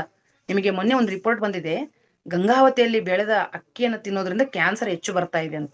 ಕೆಳಗಡೆನೂ ರಸಗೊಬ್ಬರ ಹಾಕ್ತಾ ಇದೀವಿ, ಮೇಲೇನು ಕ್ರಿಮಿನಾಶಕಗಳನ್ನ ಬಳಸಿ ಎಲ್ಲಿಗೆ ಬಂದಿದೆ ಅಂದ್ರೆ ನಮ್ಮ ಪರಿಸ್ಥಿತಿ ಎಲ್ಲವೂ ಕ್ಯಾನ್ಸರ್ ಮಯವಾಗಿ ಬಿಟ್ಟಿದಾವೆ. ಆ ಪ್ರಾಣಿಗಳಿಗೆ ಕೊಡೋ ಹಾಲಿಗೆ ಇಂಜೆಕ್ಷನ್ ಕೊಡ್ತಾ ಇದೀವಿ, ಎಲ್ಲವನ್ನ ಅದು ಹೇಳುವಂತಿಲ್ಲ, ಎಲ್ಲವೂ ಕ್ಯಾನ್ಸರ್ ಕಾರಕ ಅಂಶಗಳಾಗಿದ್ದಾವೆ. ಅದಕ್ಕೆ ಈ ಪರಿಸರ ದಿನದ ಸಂದರ್ಭದಲ್ಲಿ ಸಾಗರಗಳ ಸಂರಕ್ಷಣೆ ಆಗ್ಬೇಕು. ಕೇವಲ ವಾಯು ಮಾಲಿನ್ಯ ಅಷ್ಟೇ ಅಲ್ಲ, ಸಾಗರದಲ್ಲಿರುವ ಎಷ್ಟೋ ಪ್ರಾಣಿಗಳು, ಜೀವಿಗಳು ಸಾಯ್ತಾ ಇದ್ದಾವೆ. ಈ ಭೂಮಿ ರಕ್ಷಣೆ ಆಗ್ಬೇಕು. ಇರುವುದು ಒಂದು ಭೂಮಿ, ನಾವು ಭೂಮಿ ರಕ್ಷಣೆಗಾಗಿನೇ ನಾವು ಧ್ಯಾನ ಮಾಡ್ತಾ ಇರೋದು. ನಿಜವಾಗ್ಲು ಅದರ ಸಂರಕ್ಷಣೆ ಆಗ್ಬೇಕು, ಕಾಡು ಬೆಳೆಸ್ಬೇಕು, ಪ್ರಾಣಿಗಳು ಉಳಿಬೇಕು, ಗಾಳಿ ಮಾಲಿನ್ಯ, ವಾಯು ಮಾಲಿನ್ಯ ಹೋಗ್ಬೇಕು, ಭೂ ಮಾಲಿನ್ಯ ಹೋಗ್ಬೇಕು, ಜಲ ಮಾಲಿನ್ಯ ಹೋಗ್ಬೇಕು. ಪ್ಲಾಸ್ಟಿಕ್ಗಳನ್ನ, ವಿಶೇಷವಾಗಿ ಪ್ಲಾಸ್ಟಿಕ್ಗಳನ್ನ, ನಾವು ಧ್ಯಾನಿಗಳಾಗಿದ್ದೀವಿ, ಎಷ್ಟು ಸಾಧ್ಯ ಅಷ್ಟು ಕೊನೆ ಪಕ್ಷ ಬಟ್ಟೆ ಚೀಲ ತಗೊಂಡೋಗಿ ಬ್ಯಾಗ್ಗಳ ತಗೊಂಡ್ ಬರ್ಬೇಕು. ಆಮೇಲೆ ಪರಿಸರವನ್ನ ಉಳಿಸೋದಕ್ಕಾಗಿ ನಿಮಗೆ ಗೊತ್ತು, ಅವ್ ಯಾವ್ದು ಬೀಜ ಸೀಡ್ ಬಾಲ್ ಅಂತ ಮಾಡುತ್ತಾರೆ. ಆ ಸೀಡ್ ಬಾಲ್ಗಳನ್ನ ಮಾಡಿ ಎಷ್ಟು ಸಾಧ್ಯ ಅಷ್ಟು ನಾವು ಗಿಡ ಮರಗಳನ್ನ ಬೆಳೆಸುವ, ಉಷ್ಣಾಂಶ ಕಡಿಮೆ ಮಾಡುವ ಕೆಲಸಕ್ಕೆ ನಮ್ಮದು ಒಂದು ಸಣ್ಣ ಕೊಡುಗೆ, ಇಷ್ಟು ಸಣ್ಣ ಕೊಡುಗೆ. ಅದಕ್ಕೆ ಕೇಂದ್ರ ಸರ್ಕಾರ ಮಾಕೆ ನಾಮ್ ಏಕ್ ಪೇಡ್ ಅಂತ ಇತ್ತು. ಅಂದ್ರೆ ತಾಯಿ ಹೆಸರಿನಲ್ಲಿ ತಾಯಿ ಅಂದ್ರೆ ಎಲ್ಲರಿಗೂ ಪ್ರೀತಿ ಗೌರವ ಅಲ್ವಾ? ಆ ಕಾರಣಕ್ಕಾದ್ರೂ ಗಿಡ ನೆಡಿ, ಅದ್ರ ಮೇಲೆ ಬೆಳೆಸ್ರಿ ಅಂತೇಳಿ ಭಗವದ್ಗೀತೆಯ ಕೊಟ್ಟಂತ ಒಂದು ಶ್ಲೋಕವನ್ನು ಕೂಡ ಇಲ್ಲಿ ಉದಾಹರಣೆಯಾಗಿ ಕೊಡ್ಲಾಗಿದೆ. ಆಗ್ಲೇ ಹೇಳಿದೆ, ನಾವು ಪ್ರಕೃತಿಯಿಂದ ಪಡೆದು ನಾವು ಪ್ರಕೃತಿಗೆ ಏನೂ ಕಾಣಿಕೆ ನೀಡದೇ ಇದ್ರೆ ನಾವು ಕಳ್ಳರಂತೆ ಅನ್ನೋ ಒಂದು ನೀತಿಯನ್ನು ಕೂಡ ಇದರಲ್ಲಿ ಇಡ್ಲಾಗಿದೆ. ಹೀಗೆ ಬೀಜದ ಉಂಡೆಗಳನ್ನ ಹೇಗೆ ಮಾಡಬೇಕು, ಅರಣ್ಯೀಕರಣ ಹೇಗೆ ಆಗ್ಬೇಕು, ಎಸೆದು ಹೇಗೆ ಅದು ಹೇಗೆ ಬೀಜಗಳು ಏನಾಗ್ತವೆ, ಆ ಬೀಜದ ಉಂಡೆಗಳು ಬಿಸಾಕೋದ್ರಿಂದ ಅವು ಹೇಗೆ ಗಿಡಗಳಾಗ್ತವೆ ಅನ್ನೋದು ಕೂಡ ಲೇಖನ ಕೊಟ್ಟಿದ್ದಾರೆ. ಇನ್ನು ಜಾಗತಿಕವಾಗಿ ಪ್ಲಾಸ್ಟಿಕ್ ನಿಷೇಧ ಬೇಡ ಅನ್ನೋದು ಡಾಕ್ಟರ್ ಮಂಜುನಾಥ್ ಮಂಜುನಾಥ್ ಅವರ ಲೇಖನ ಇದೆ. ಜಾಗತಿಕವಾಗಿ ಪ್ಲಾಸ್ಟಿಕ್ ಬಳಕೆಯನ್ನು ಕೊನೆಗೊಳಿಸೋಣ. ಈ ಸಲದ ಒಂದು ಧ್ಯೇಯ ವಾಕ್ಯ ಕೂಡ ಅದೇ ಆಗಿದೆ, ಪ್ಲಾಸ್ಟಿಕ್ ಬಳಕೆಯನ್ನ ಬೇಡ ಅಂತೇಳಿ. ಪ್ಲಾಸ್ಟಿಕ್ ಸಾವಯವ ಪದಾರ್ಥ ಅಲ್ಲ, ಅದು ಕೊಳೆಯಂಗಿಲ್ಲ, ದಹನ ಮಾಡಲು ಕೂಡ ಆಗಂಗಿಲ್ಲ, ಪುನರ್ ಸಂಸ್ಕರಿಸಿ ಪುನರ್ ಬಳಕೆ ಮಾಡಲು ಕೂಡ ಕಷ್ಟ ಸಾಧ್ಯ. ಬೆಟರ್ ಅದನ್ನ ಬಳಕೆ ಮಾಡದೇ ಇರುವುದು. ನಾವು ನೋಡ್ತೀವಿ ಇವತ್ತು ನೀರಿನ ಬಾಟ್ಲಿ ಪ್ಲಾಸ್ಟಿಕ್, ಕಪ್ಪುಗಳು, ಟೀ ಕಪ್ಪುಗಳು, ನಾವು ಬಳಸುವ ಪ್ಲೇಟ್ಗಳು ಪ್ರತಿಯೊಂದು ಪ್ಲಾಸ್ಟಿಕ್ ಮಯವಾಗಿದೆ. ವಿಶೇಷವಾಗಿ ತಿರುಪತಿ ರಾಷ್ಟ್ರೀಯ ಉದ್ಯಾನಗಳು ಪ್ಲಾಸ್ಟಿಕ್ ಮುಕ್ತವಾಗಿದ್ದಾವೆ. ಹಾಗೆ ನಮ್ಮ ಮನೆಗಳನ್ನ ಕೂಡ ಸಾಧ್ಯವಾದಷ್ಟು ಎಲ್ಲ ಕಾರ್ಯಕ್ರಮಗಳನ್ನ ಪ್ಲಾಸ್ಟಿಕ್ ಮುಕ್ತಗೊಳಿಸುವಲ್ಲಿ ಪ್ರಯತ್ನಿಸೋಣ ಅಂತ ಲೇಖನ. ಇನ್ನು ಡಾಕ್ಟರ್ ಕಾರ್ತಿಕೇಯನ್ ಸರ್ ಅವರು ಪಿರಮಿಡ್ ವ್ಯಾಲಿಯಲ್ಲಿ ನೀಡಿದ ಒಂದು ಮೆಸೇಜ್ ಇದೆ ಇಲ್ಲಿ. ಮುಖ್ಯವಾಗಿ ಕಳೆದ 4 ದಶಕಗಳಿಂದ ಅಂದ್ರೆ 40 ವರ್ಷಗಳಿಂದ ಕಾರ್ತಿಕೇಯನ್ ಸರ್ ಪತ್ರಿ ಸರ್ ಒಡನಾಟದಲ್ಲಿದ್ದಾರೆ. ಅವರು ಫಸ್ಟ್ ಟೈಮ್ ಭೇಟಿಯಾದಾಗ ಏನಂದ್ರಂತೆ, 35 ವರ್ಷಗಳ ಹಿಂದೆ ಪತ್ರಿ ಸರ್ ಭೇಟಿಯಾದಾಗ ನಾನು ಹೈದರಾಬಾದ್ನಲ್ಲಿ ಭೇಟಿಯಾಗಿದ್ರಂತೆ. ನಾನು ಅವ್ರನ್ನ ಭೇಟಿಯಾದಾಗ ಧ್ಯಾನಾಂಧ್ರ ಪ್ರದೇಶ ಮಾಡ್ತೀವಿ ನಾವು, ಧ್ಯಾನ ಭಾರತ, ಧ್ಯಾನ ಜಗತ್ ಮಾಡ್ತೀವಿ ಅಂತ ಹೇಳಿದಾಗ ಏನಪ್ಪ ಈತ ಒಬ್ಬತ್ತ ಕುಂತು ನನಗೆ ಆಶ್ಚರ್ಯ ಆಗ್ತದೆ, ಈತ ಒಬ್ಬ ವ್ಯಕ್ತಿ ಆದ್ರೆ ಏನೋ ಧ್ಯಾನ ಜಗತ್ತು ಮಾಡ್ತೀನಂತನ, ಅದ್ ಹೆಂಗ್ ಸಾಧ್ಯ ಅಂತೇಳಿ. ಆದ್ರೆ ಅವ್ರು ಸಾಧಿಸಿ ತೋರ್ಸಿಬಿಟ್ರು. ಒಬ್ಬ ವ್ಯಕ್ತಿಗೆ ಅದು ಎಷ್ಟು ಒಳಗಡೆ ಎಂತಹ ಛಲ ಇತ್ತು. ಒಬ್ಬ ವ್ಯಕ್ತಿ, ಕೇವಲ ಒಬ್ಬ ವ್ಯಕ್ತಿ ಪತ್ರಿಜಿ ಎಂತ ವಿಶೇಷ ಅಂದ್ರೆ ಆತನ ಕೈಗೆ ಏನ್ ದುಡ್ಡಿಲ್ಲ ಏನಿಲ್ಲ, ಆದ್ರೂ ಇವತ್ತು ಧ್ಯಾನ ಜಗತ್ ಮಾಡಿದ. ಇಷ್ಟು ಜನ, ಇಷ್ಟು ಲಕ್ಷಾಂತರ ಪಿರಮಿಡ್ಗಳು ಅಂತೇಳಿ ಹೀಗೆ ಅತ್ಯಂತ ಸರಳವಾದ ಪ್ಲಾಸ್ಟಿಕ್ ಬಗ್ಗೆ ಏನೋ ಒಂದು ಮೆಸೇಜ್ ಹಾಕಿದ್ದಾರೆ ಅವರು. ಗವರ್ಮೆಂಟ್ ಶುಡ್ ಬಿ ಅಂತೇಳಿ ನಾನು ಪೂರ್ತಿ ಓದ್ಲಿಲ್ಲ, ಆಮೇಲೆ ಅದಕ್ಕೆ ಆನ್ಸರ್ ಮಾಡ್ತೀನಿ ಆಗ್ಲಿ ಚಾಟ್ ಬಾಕ್ಸ್ ನಲ್ಲಿ. Should not allow to okay. Plastic ಉತ್ಪಾದನೆಯನ್ನೇ ಸರ್ಕಾರವೇ ಯಾಕೆ ಬ್ಯಾನ್ ಮಾಡಬಾರ್ದು? ನಾವಿಷ್ಟೆಲ್ಲ ಹೊಡ್ಕೋತೀವಿ, ಸರ್ಕಾರದಿಂದಲೇ ನಿಷೇಧಿಸಲ್ಪಟ್ರೆ ಬಹಳ ಚೆನ್ನಾಗಿ. ಕರೆಕ್ಟೇ, ಎಲ್ಲರ ಪ್ರಶ್ನೆ ಅದೇ ಬರುತ್ತೆ. ಆದ್ರೆ ಸರ್ಕಾರ ಯಾಕೆ ಹಿಂಗ್ ಮಾಡ್ತಾರೆ? ಈಗ ನಿಷೇಧ ಅಂತ ಮಾಡ್ತಾರೆ, ಪ್ಲಾಸ್ಟಿಕ್ ಬಳಕೆಯನ್ನು ನಿಷೇಧಿಸಿದೆ ಈಗ ಸದ್ಯ. ಎಲ್ಲೇ ಸಿಕ್ಕರು ಅದಕ್ಕೆ ಶಿಕ್ಷೆ ಇದೆ. ಯಾವ್ದಾದ್ರು ನಾವು ಅದನ್ನೇ ಅನ್ಕೋತೀವಿ. ಈಗ ಮದ್ಯಪಾನ ಕುಡಿಬಾರ್ದು ಅಂತಕ್ಕಿಂತ ಮದ್ಯಪಾನದ ಅಂಗಡಿಗಳನ್ನೇ ಸರ್ಕಾರ ಮುಚ್ಚಿಸಿಬಿಟ್ರೆ ಮುಗಿದೋಯ್ತಲ್ಲ. ನಾವು ಅದಂತೀವಿ. ಸ್ಮೋಕಿಂಗ್ ಮಾಡಬಾರ್ದು ಅಂತ ಎಲ್ರಿಗೂ ಅವೇರ್ನೆಸ್ ಮೂಡ್ಸೋದು ಯಾಕೆ? ಅವು ಸಿಗರೇಟ್ಗಳನ್ನ ಬೀಡಿಗಳನ್ನ ಬ್ಯಾನ್ ಮಾಡಿಸ್ಬಿಟ್ರೆ ಮುಗ್ದೇ ಹೋಯ್ತಲ್ಲ. ಮತ್ತ ಅವ್ರ ಸರ್ಕಾರ ಇರೋದೇ ಅದಕ್ಕೆ. ಈ ಪ್ರಶ್ನೆನ ಎಲ್ಲಿ ಕೇಳಬೇಕು, ಯಾರು ಉತ್ತರ ಕೊಡ್ಬೇಕು ಅರ್ಥ ಆಗ್ತಾ ಇಲ್ಲ. ಯಾವ ಕಾರಣಕ್ಕೆ ಅವುಗಳನ್ನ ಮಾಡ್ತಾ ಇದ್ದಾರೆ ಅನ್ನೋದನ್ನ. ಆಗ ನೆಕ್ಸ್ಟ್ ಆದ್ರೆ ಒಬ್ಬರ ಸಂಕಲ್ಪ ನೋಡ್ರಿ, ಪತ್ರಿಜಿ ಅವರು ಒಂದು ಸಂಕಲ್ಪ ಇವತ್ತು ಧ್ಯಾನ ಜಗತ್ತಾಗಿ ಮೂಡಿಸುವಲ್ಲಿ ನಿಜವಾಗ್ಲೂ ಅದು ಬಹಳ ಗ್ರೇಟ್ ಸರ್ವಿಸ್. ಆ ಯಪ್ಪ ಹೆಂಗಾದ್ರೂ ಮಾಡಿದ. ಲಕ್ಷಾಂತರ ಜನರು ಇವತ್ತು ಮಾಂಸಾಹಾರವನ್ನ ತ್ಯಜಿಸಿದ್ದಾರೆ. ಇವತ್ತು ಆಧ್ಯಾತ್ಮಿಕ ವಿಜ್ಞಾನಿಗಳಾಗಿ ಜಾಗತಿಕ ಮಟ್ಟದಲ್ಲಿ ಸಮ್ಮೇಳನಗಳನ್ನ ಮಾಡ್ತಾ ಇದ್ರು. ಕೇವಲ ನಿಮ್ಮ ಉಸಿರೇ ನಿಮ್ಮ ಗುರು, ನಾನು ನಿಮ್ಮ ಗುರು ಅಲ್ಲ ಅನ್ನೋ ಒಂದು ಮಂತ್ರ ಹಿಡ್ಕೊಂಡು ಇಷ್ಟೆಲ್ಲ ಸಾಧಿಸಿಬಿಟ್ಟ ಪತ್ರಿಜರು. ನಿಜವಾಗ್ಲೂ ನನಗೆ ಸ್ವತಃ ಅಡಿಗೆನೂ ಮಾಡಿ ಬಡಿಸ್ತಾ ಇದ್ರು. ಬಹಳ ಸಂತೋಷದಿಂದ ಇರ್ತಿದ್ರು. ಸರಳತೆಗೆ ಹಿಡಿದ ಕನ್ನಡಿ ಆಗಿದ್ರು. ನನ್ನನ್ನು ಕುರ್ಚಿ ಮೇಲೆ ಕುಡಿಸಿ ಇದನ್ನ ಹೇಳಿದವ್ರು ಯಾರು ಅಂದ್ರೆ ಡಾಕ್ಟರ್ DR ಕಾರ್ತಿಕೇಯನ್, ನಿವೃತ್ತ IPS ಆಫೀಸರ್ ಮತ್ತು ನಿವೃತ್ತ CPI ಆಫೀಸರ್. ಅವ್ರು ಹೇಳ್ತಾರೆ, ಅದನ್ನ ನಾವು ಶೀನ್ ನೋಡಿದೀವಿ. ಮೇಲೆ ಕುರ್ಚಿಯಲ್ಲಿ ಕಾರ್ತಿಕೇಯನ್ ಸರ್ನ ಕುಡ್ಸಿ ಕೆಳಗ್ ತಾನ್ ಕುಡ್ತಿದ್ರು ಕುಂತು ನೀವು ನನಗಿಂತ ಹಿರಿಯರಿದ್ದೀರಿ ಅಂತ ಹೇಳ್ತಾ ಇದ್ರು. ಅಷ್ಟೊಂದು ಕರುಣಾಮಯಿ ಪತ್ರಿಜಿ, ಸಹೃದಯತೆ, ಮಹಾನ್ ವ್ಯಕ್ತಿ ಪತ್ರಿಜಿ. ಇವತ್ತಿಗೂ ನಮ್ಗೆ ಒಂದು ಕೊರತೆ ಕಾಣ್ತಾ ಇದೆ, ಅವರು ಫಿಸಿಕಲಿ ಇಲ್ಲ ಅನ್ನೋದು. ಅವರ ಜ್ಞಾನ ನಮ್ಮೊಂದಿಗಿದೆ, ಅವ್ರು ಸಾಕಷ್ಟು ವಿವೇಕ ಕೊಟ್ಟಿದ್ದಾರೆ, ಅವ್ರ ಮಾರ್ಗದರ್ಶನ ಇದೆ. ಆದ್ರೆ ಅವರು ಭೌತಿಕವಾಗಿ ನಮ್ಮೊಂದಿಗೆ ಇಲ್ಲ ಅನ್ನೋ ಕೊರತೆ ಇದೆ ಅನ್ನೋದು ಮೆಸೇಜ್ ಆಗಿತ್ತು. ಇನ್ನು ವಿಶ್ವಮಿತ್ರ ಫೌಂಡೇಶನ್ ಇಂದ 108 ರ್ಯಾಲಿಗಳು ಇಡೀ ಕರ್ನಾಟಕ, ತಮಿಳುನಾಡು, ಆಂಧ್ರದಲ್ಲಿ ನಡೆದು ಬಹಳ ಅದ್ಭುತವಾಗಿ. ಇನ್ನು ಗುರುಮಾತೆ ಸ್ವರ್ಣಮಾಲಾ ಅಮ್ಮನವ್ರ ಮೆಸೇಜ್ ಏನಾಗಿತ್ತು ಬುದ್ಧ ಪೂರ್ಣಿಮೆಯಲ್ಲಿ ಅಂದ್ರೆ, ನಿಮ್ಗೆಲ್ರಿಗೂ ಗೊತ್ತ, ಅವ್ರು ಹೇಳೋದು ಒಂದೇ, ಪತ್ರಿ ಸರಿ ಹೇಳಿದ ಮಾರ್ಗದಲ್ಲಿ ನಡೀರಿ, ಆನಾಪಾನ ಸತಿ ಧ್ಯಾನ ಮಾಡ್ರಿ. ಬರೀ ಹೊಗಳುವಾಗ ಪತ್ರಿ ಸರ್ನ ಹೊಗಳ್ಕೋತ ಹೋಗ್ಬಾಡ್ರಿ ಅಂತ ಹೇಳ್ತಾರ ಅವ್ರ ಕರೆಕ್ಟ್. ನಾವು ಪತ್ರಿ ಸರ್ನ ಹೊಗಳಿದ್ರೆ ಅದು ಎನ್ಲೈಟ್ಮೆಂಟ್ ಅಲ್ಲ. ಎನ್ಲೈಟ್ಮೆಂಟ್ ಅಂದ್ರೆ ಒಂದೇ ಸಲಕ್ಕೆ ಬರಂಗಿಲ್ಲ, ಅದು ನಿರಂತರ ಧ್ಯಾನ ಸಾಧನೆ ಬೇಕು. ಹೆಚ್ಚೆಚ್ಚು ಧ್ಯಾನ ಮಾಡ್ರಿ, ಧ್ಯಾನ ಮಾಡ್ರಿ, ಬೇರೆಯವ್ರಿಗೂ ಧ್ಯಾನ ಹೇಳ್ರಿ. ಅದೇ ಆನಾಪಾನ ಸತಿ ಒಂದೇ ಸಾಕು. ಸಾಧನೆ ಸಾಧನೆ ಸಾಧನೆ ಹೇಳಿದ್ದನ್ನ ಆಚರಣೆಯಲ್ಲಿ ಇಟ್ಟುಕೊಳ್ರಿ. ಕೊನೆ ಪಕ್ಷ ನಾನು ಏನ್ ಹೇಳಕತ್ತೀನಿ, ನಾನ್ ಮಾಡ್ತಾ ಇದೀನ, ಓಕೆ, ನಾನ್ ಸಾಧನೆ ಹೇಳಕತ್ತೀನಲ್ಲ, ಅದೇ ಸಾಧನೆ ನಾನ್ ಮಾಡ್ತಾ ಇದೀನ. ಆನಾಪಾನ ಸತಿ ಧ್ಯಾನ ನಾನ್ ಮಾಡ್ತಾ ಇದೀನ. ಕೆಲವರು ಬರೀ ಧ್ಯಾನ ಬಿಟ್ಟು ಬರೀ ಪ್ರಚಾರ, ಧ್ಯಾನವನ್ನು ಮಾಡ್ತಾ ಪ್ರಚಾರವನ್ನು ಮಾಡ್ತಾ, ಅಂದ್ರೆ ಧ್ಯಾನ ಮಾಡಿದಾಗಲೇ ನಾವು ಮಾಡುವ ಪ್ರಚಾರಕ್ಕೆ ಶಕ್ತಿ ಬರುವಂತದ್ದು. ಹೀಗೆ ಅದ್ಭುತವಾಗಿ ಹೇಳಿದ್ದಾರೆ. ಧ್ಯಾನ ಕಸ್ತೂರಿಯನ್ನು ಓದಿಸಿ ಅನ್ನೋದು ಮುಂದಿನ ಪುಟದಲ್ಲಿ. ದಯವಿಟ್ಟು ಇನ್ನೂ ಯಾರಾದ್ರೂ ಚಂದಾದಾರರು ಆಗಿಲ್ದಿದ್ರೆ ಒಂದು ಸಂತೋಷದ ವಿಷಯ, ಈ ಜೂನ್ ನಲ್ಲಿ ಎಲ್ಲರಿಗೂ ರಿಜಿಸ್ಟರ್ ಪೋಸ್ಟ್ ನಲ್ಲಿ ತಲುಪಿದೆ. ಎಲ್ಲರೂ ಸಹಿ ಮಾಡಿ ತಗೊಂಡಿದ್ದಾರೆ. ನೀವು ಇದರಲ್ಲಿ ಇದ್ದವರು ತಮ್ಮ ಅನುಭವನ ಹಂಚ್ಕೋಬೇಕು. 650 ರೂಪಾಯಿ ಆಗಿದ್ದು ಸಾರ್ಥಕ ಆಯ್ತು. ಇನ್ನು ಸಂಚಿತ ಪ್ರಾಯೋಜಿಕೆ, ಯಾಕಂದ್ರೆ ಧ್ಯಾನ ಕಸ್ತೂರಿ ಸಾಕಷ್ಟು ನಷ್ಟದಲ್ಲಿ ಇರೋದ್ರಿಂದ ಯಾರಾದ್ರೂ ಇದಕ್ಕೆ ಸಹಾಯ ಮಾಡಬಹುದು. ತಮ್ಮ ಫೋಟೋಗಳನ್ನ ಹಾಕೋಬಹುದು, ವೆಡ್ಡಿಂಗ್ ಆನಿವರ್ಸರಿ ಫೋಟೋಗಳನ್ನ. ಮತ್ತು ಆತರ ಒಂದು ಪುಟಕ್ಕೆ 5,000 ರೂಪಾಯಿ, ಅರ್ಧ ಪುಟಕ್ಕೆ 2,500, ಕಾಲ್ ಪುಟಕ್ಕೆ 1,500 ರೂಪಾಯಿ. ನೀವು ಇದರಲ್ಲಿ ನೀವು ಒಂದು ಕಾಲ್ ಪುಟ ನಿಮ್ಮ ಬರ್ತ್ಡೇ ಹೇಳಿದ್ರೆ ಇದರಲ್ಲಿ ಬರ್ತ್ಡೇ, ವೆಡ್ಡಿಂಗ್ ಆನಿವರ್ಸರಿ, ನಿಮ್ಮ ಪಿರಮಿಡ್ ಏನಂತಾರೆ ಪಿರಮಿಡ್ ವಾರ್ಷಿಕೋತ್ಸವ ಇವನ್ನ ಹಾಕೋಬಹುದು. ಇನ್ನು ತುಳಸಿ ದಳದಲ್ಲಿ ಬಹಳ ಚೆನ್ನಾಗಿದೆ ನೋಡಿ. ನಾವೇನು ವಿಷಯಾನಂದ ಅಂತೀವಲ್ಲ, ಅನ್ನಮಯ ಕೋಶದ ಮೂಲಕ ನಮಗೆ ವಿಷಯಾನಂದ ಆಗತ್ತೆ. ಅನ್ನಮಯ ಕೋಶ ಅಂದ್ರೆ ಈ ಶರೀರದ ಮೂಲಕ. ಭಜನಾನಂದ, ಭಜನೆಯಿಂದ ಖುಷಿ ಅನುಭವಿಸ್ತೀವಲ್ಲ, ಅದು ಮನೋಮಯ ಕೋಶದ ಮೂಲಕ ಆನಂದ ಆಗುತ್ತೆ. ಇನ್ನು ನಾವು ಬ್ರಹ್ಮಾನಂದ್ರೆ ಯಾವುದು? ಬ್ರಹ್ಮಾನಂದನಪ್ಪ. ಏನು ಬ್ರಹ್ಮಾನಂದ ಅಂದ್ರೆ ಅದು ಕೇವಲ ಧ್ಯಾನ ಮತ್ತು ಜ್ಞಾನದ ಮೂಲಕ, ಅದು ವಿಜ್ಞಾನಮಯ ಕೋಶವನ್ನ ದಿಂದ ಬ್ರಹ್ಮಾನಂದವನ್ನ ಅನುಭವಿಸ್ತೀವಿ. ಹೀಗೆ ಇದರಲ್ಲಿ ಸುಮಾರು ಅಂತಿಮ ಧ್ಯೇಯ ವಾಕ್ಯಗಳು: ತ್ರಿಕಾಲ ಜ್ಞಾನಿಗಳಾಗ್ಬೇಕು, ತ್ರಿಲೋಕ ಸಂಚಾರಿಗಳಾಗ್ಬೇಕು, ಈ ಮಾಂಸ ಪಿಂಡವನ್ನ ಮಂತ್ರಪಿಂಡ ಮಾಡ್ಕೋಬೇಕು. ಮೂರೇ.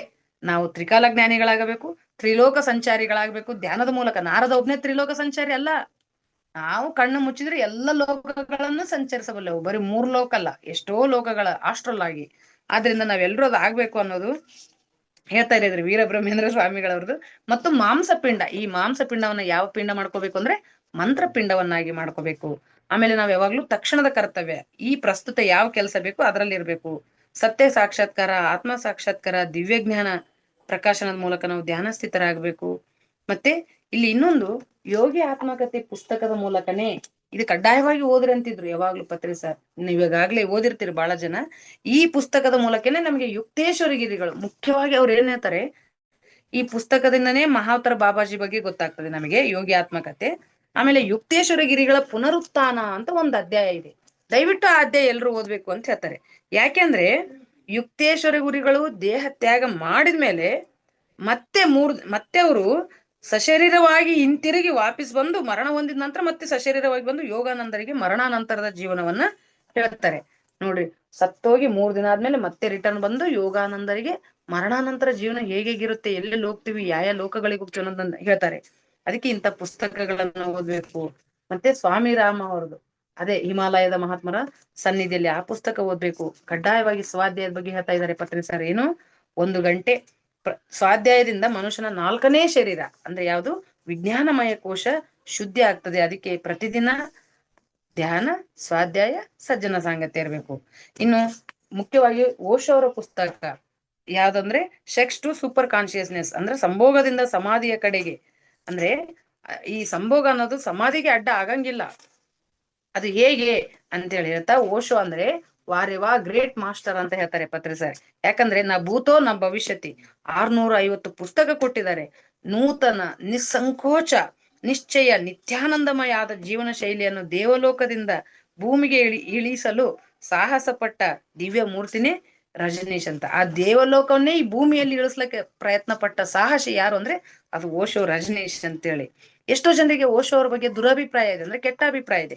ಯಾಕಂದ್ರೆ ಅವರು ಓಶೋವನ್ನ ಅರ್ಥ ಮಾಡ್ಕೊಳ್ಳಿಲ್ಲ. ಇವತ್ತಿಗೂ ಮೋದಿ ಅವ್ರನ್ನ ಬೈಯೋರದಾರ, ಗಾಂಧೀಜಿ ಅವರನ್ನ ಬೈಯೋರದಾರ. ಯಾಕೆಂದ್ರೆ ಅವ್ರನ್ನ ಅರ್ಥ ಮಾಡ್ಕೊಂಡಿಲ್ಲ, ಅವ್ರ ಲೆವೆಲ್ಗೆ ಹೋಗಿಲ್ಲ. ಇನ್ನು ಲೋಬ್ಸಾಮ್ ರಾಂಪ ಅವರು 20 ಪುಸ್ತಕ ಬರ್ದಾರಂತೆ. ಲೋಬ್ಸಾಮ್ ರಾಂಪ ಅವರು ಅದ್ ಹೇಳ್ತಾರೆ, ಅವ್ರು 1979ರಲ್ಲಿ ನನ್ನನ್ನು ತಟ್ಟಿ ಎಬ್ಬಿಸಿದ ಕಾರುಣ್ಯ ಮೂರ್ತಿ ಅಂದ್ರೆ ಅದು ಲೋಬ್ಸಾಮ್ ರಾಂಪ ಅಂತೇಳಿ. ಟಿಬೆಟಿಯನ್ ಮಹಾಯೋಗಿ. ಅವರು 83ರವರೆಗೂ ಇದ್ರಂತೆ. 1983ರಲ್ಲಿ ರಾಂಪ ಅವರು ದೇಹ ತ್ಯಾಗ ಮಾಡಿದ್ರು. ಅವರ ಯು ಫಾರ್ ಎವರ್ ಪುಸ್ತಕ ಅಂದ್ರೆ ನೀನೇ ಶಾಶ್ವತ ಅನ್ನೋ ಪುಸ್ತಕ, ಥರ್ಡ್ ಐ ಬಗ್ಗೆ, ಸೂಕ್ಷ್ಮ ಶರೀರಯಾನ, ಆಕಾಶಿಕ್ ರಿಕಾರ್ಡ್ಸ್, ಮರಣಾನಂತರ ಜೀವನ, ಈ ಹಲವಾರು ವಿಷಯಗಳನ್ನ ನನಗೆ ಹೇಳಿತು ಅಂತ ಹೇಳಿದ್ದಾರೆ. ಆಮೇಲೆ ಇನ್ನೊಂದು ರಿಚರ್ಡ್ ಬಾಕ್ ಬಗ್ಗೆ ಹೆಂಗ್ ಹೇಳ್ತಾರೆ ನೋಡ್ರಿ, ತಿಂದರೆ ಕಜ್ಜಾಯವನ್ನೇ ತಿನ್ನಬೇಕು, ಓದಿದರೆ ರಿಚರ್ಡ್ ಬಾಕ್ ಪುಸ್ತಕಗಳನ್ನೇ ಓದಬೇಕು. ಅವ್ ಯಾವ್ಯಾವ ಅಂದ್ರೆ Jonathan Livingston seagull, illusions, bridge across for ever, running from safety ಅಂತೇಳಿ. ಇವ್ಯಾವ ಕನ್ನಡದಲ್ಲಿ ಇಲ್ಲ, ಇಂಗ್ಲಿಷ್ ನಲ್ಲಿ ಸಿಕ್ಕರೆ ಓದ್ರಿ. ಓದಿ ಬೇರೆಯವರಿಗೂ ಆ ಜ್ಞಾನವನ್ನ ಹಂಚಿಕೊಳ್ಳಿ ಇಂಥ ವೇದಿಕೆಗಳಲ್ಲಿ. ನೆಕ್ಸ್ಟ್ ಒಂದು ಜೊನಾಥನ್ ಲಿವಿಂಗ್ಸ್ಟನ್ ಸೀಗಲ್ ಒಂದಿತ್ತು, ಆದ್ರೆ ಕನ್ನಡದಲ್ಲಿ ಅದು ಈಗ ಲಭ್ಯ ಇಲ್ಲ ಬೇಕಂದವರಿಗೆ. ಇನ್ನು ಡಾನ್ ಡಾನ್ ಜುವಾನ್. ಆತನ ಶಿಷ್ಯ ಯಾರು ಅಂತಂದ್ರೆ ಆತನ ಈ ಡಾನ್ ಜುವಾನ್, ಆತನ ಶಿಷ್ಯ ಕಾರ್ಲಸ್ ಕಾಸ್ಟಾನೆಡಾ ಅಂತೇಳಿ. ಅವ್ರ ಪುಸ್ತಕಗಳನ್ನು ಕೂಡ ಓದ್ರಿ ಅಂತ ಹೇಳ್ತಾರೆ. ಮುಮುಕ್ಷುವಿನ ಶತ್ರುಗಳು ಯಾರು ಅಂದ್ರೆ ನಾವು ಸಾಧನೆಯಲ್ಲಿರುವವರಿಗೆ ಶತ್ರುಗಳಂದ್ರೆ ಒಂದು ಭಯ, ಪರಿಮಿತ ಜ್ಞಾನ, ಲಿಮಿಟೆಡ್ ನಾಲೆಜ್, ಮತ್ತೆ ಸಿದ್ಧಿಗಳು ಬಂದ್ರೆ ನಾವು ಅದ್ರೊಳಗೆ ಲಾಕ್ ಆಗ್ತೀವಿ. ಥರ್ಡ್ ಐ ಓಪನ್ ಆಯ್ತು, ನನಗೆ ಅದು ಕಾಣಿಸಿತ್ತು, ಇದು ಕಾಣಿಸಿತ್ತು, ಅಲ್ಲೇ ಆಗ್ಬಾರ್ದು. ಮತ್ತು ಬಳಲಿಕೆ, ಆಯಾಸ ಅಂತ ಪಟ್ಕೋಬಾರದು, ಇವೆಲ್ಲವೂ ಅಂತೇಳಿ. ಇನ್ನು ಮತ್ತೆ ಸೇತ್ ಮಾಸ್ಟರ್ ಬಗ್ಗೆ ಅವ್ರು ಹೇಳ್ತಾ ಇದ್ದಾರೆ. ಇವೆಲ್ಲ ತುಳಸಿ ದಳದಲ್ಲಿರುವ ಭಾಗಗಳನ್ನ ಪರಿಶೀಲಿಸಿದ್ದಾರೆ. ಶೇತ್ ಮಾಸ್ಟರ್ ಅಂದ್ರೆ 1965ರಿಂದ 85ವರೆಗೂ 20 ವರ್ಷ ಚಾನಲಿಂಗ್ ಮೂಲಕ ಈ ಪೂರ್ಣಾತ್ಮ ಶೇತ್ ಅನ್ನೋ ಒಬ್ಬ ಪೂರ್ಣಾತ್ಮ ಜ್ಞಾನವನ್ನ ಕೊಟ್ಟ. ಅದು ಯಾರ ಮೂಲಕ ಅಂದ್ರೆ ಶೇತ್ ಅಂದ್ರೆ ಜೇನ್ ರಾಬರ್ಟ್ಸ್ ಮೂಲಕ. ಶೇತ್ ಅಂದ್ರೆ ಅವ್ರು ಹೇಳ್ತಾರೆ ಐನ್ಸ್ಟೀನ್ ತರನೇ, ಐನ್ಸ್ಟೀನ್ ಭೌತ ವಿಜ್ಞಾನದಲ್ಲಿ ಹೇಗೆಯೋ ಆಧ್ಯಾತ್ಮಿಕ ವಿಜ್ಞಾನದಲ್ಲಿ ಶೇತ್ ಅಂತ ಹೇಳಿ. ಇನ್ನು ಸ್ಟಾರ್ ಸೈನ್ಸ್ ಪುಸ್ತಕ ಬರೆದಂತಹ ಲಿಂಡಾ ಗುಡ್ಮ್ಯಾನ್ ಅವ್ರ ಬಗ್ಗೆ ಕೂಡ ಹೇಳಿದ್ದಾರೆ. ಇಷ್ಟು ಈ ತುಳಸಿ ದಳದ ಬಗ್ಗೆ ಆಯ್ತು. ಇನ್ನು ಕೊನೆಯದಾಗಿ ಇಲ್ಲಿ ತ್ಯಾಗ ಬಲಿದಾನ ಅಂತೇಳಿ ಬಕ್ರೀದ್ ಹಬ್ಬದ ಕತೆ ನಿಮ್ಗೆಲ್ರಿಗೂ ಗೊತ್ತಿರ್ಬೋದು. ಅವತ್ತು ಬಹಳಷ್ಟು ಕುರಿಗಳನ್ನ ಬಲೆ ಕೊಡ್ತಾರೆ. ಯಾಕೆ ಅಂದ್ರೆ ಇಲ್ಲಿ 4000 ವರ್ಷಗಳ ಇತಿಹಾಸ ಇದೆ ಇದಕ್ಕೆ, ಬಕ್ರೀದ್ ಹಬ್ಬಕ್ಕೆ. ಮುಸ್ಲಿಂರಲ್ಲಿ 2 ಹಬ್ಬ, ಒಂದು ರಂಜಾನ್, ಇನ್ನೊಂದು ಬಕ್ರೀದ್. ಇಸ್ಲಾಂ ಕ್ಯಾಲೆಂಡರ್ 9ನೇ ತಿಂಗಳು ಬರುವಂತ ಉಪವಾಸ ಆಚರಣೆ ಮಾಡುವಂತ ರಂಜಾನ್ ಹಬ್ಬ ಆದ್ರೆ 10ನೇ ತಿಂಗಳಲ್ಲಿ ಬರೋದು ಈ ಬಕ್ರೀದ್ ಹಬ್ಬ. ನಿಮಗೆ ಗೊತ್ತಿರ್ಲ ಅದು ಏನಾಗ್ತದಂದ್ರೆ, ಒಂದ್ಸಲ ನಿಮ್ಗೆ ಗೊತ್ತಲ್ಲ, ಹಿಂದೂ ಧರ್ಮದಲ್ಲಿ ಭಕ್ತಿಯನ್ನ ಪರೀಕ್ಷೆ ಮಾಡ್ತಾರೆ ಅಂತೇಳಿ. ಹಾಗೆ ಪರೀಕ್ಷೆ ಮಾಡ್ಲಿಕ್ಕೆ ಇಬ್ರಾಹಿಮರನ್ನ ಭಕ್ತಿ ನಿಷ್ಠೆ ಪರೀಕ್ಷೆ ಮಾಡೋದಕ್ಕೆ ಓರ್ವನೇ ಮಗನಾದ ಇಸ್ಮಾಯಿಲ್ರನ್ನ ಬಲಿ ಕೊಡ್ಬೇಕು ಅಂತೇಳಿ ಅಲ್ಲಾಹ ಕನಸಿನಲ್ಲಿ ಆಜ್ಞೆ ಮಾಡಿದಂತೆ. ಆ ಅಲ್ಲಾಹನ ಕನಸಿನಂತೆ ಏಕಮಾತ್ರ ಮಗನನ್ನ, ಅತ್ಯಂತ ಪ್ರೀತಿಯ ಮಗನನ್ನ ಬಲಿ ಕೊಡೋದಕ್ಕೆ ಮಹಮ್ಮದ್ ಅವರು ರೆಡಿ ಆಗ್ತಾರೆ. ಪ್ರವಾದಿ ಮೊಹಮ್ಮದ್ ಇಬ್ರಾಹಿಂ ರೆಡಿ ಆದಾಗ ಇನ್ನೇನು ಮಗನನ್ನ ಬಡಿಬೇಕು ಅಂದ್ರೆ ಅವನ ಕತ್ತಿ ಮೇಲೆ ಹೇಳ್ತಾ ಇಲ್ಲ. ಇಸ್ಮಾಯಿಲ್ ನಗುಮೊಗದಿಂದಲೇ ಸಾವಿಗೆ ಸಿದ್ಧನಾದ ಮಗ ಇಸ್ಮಾಯಿಲ್ ಮಗನ ಕುತ್ತಿಗೆ ಮುಟ್ಟಕ್ಕೂ ಆ ಕತ್ತಿ ಅಸಮರ್ಥ ಆಯ್ತು.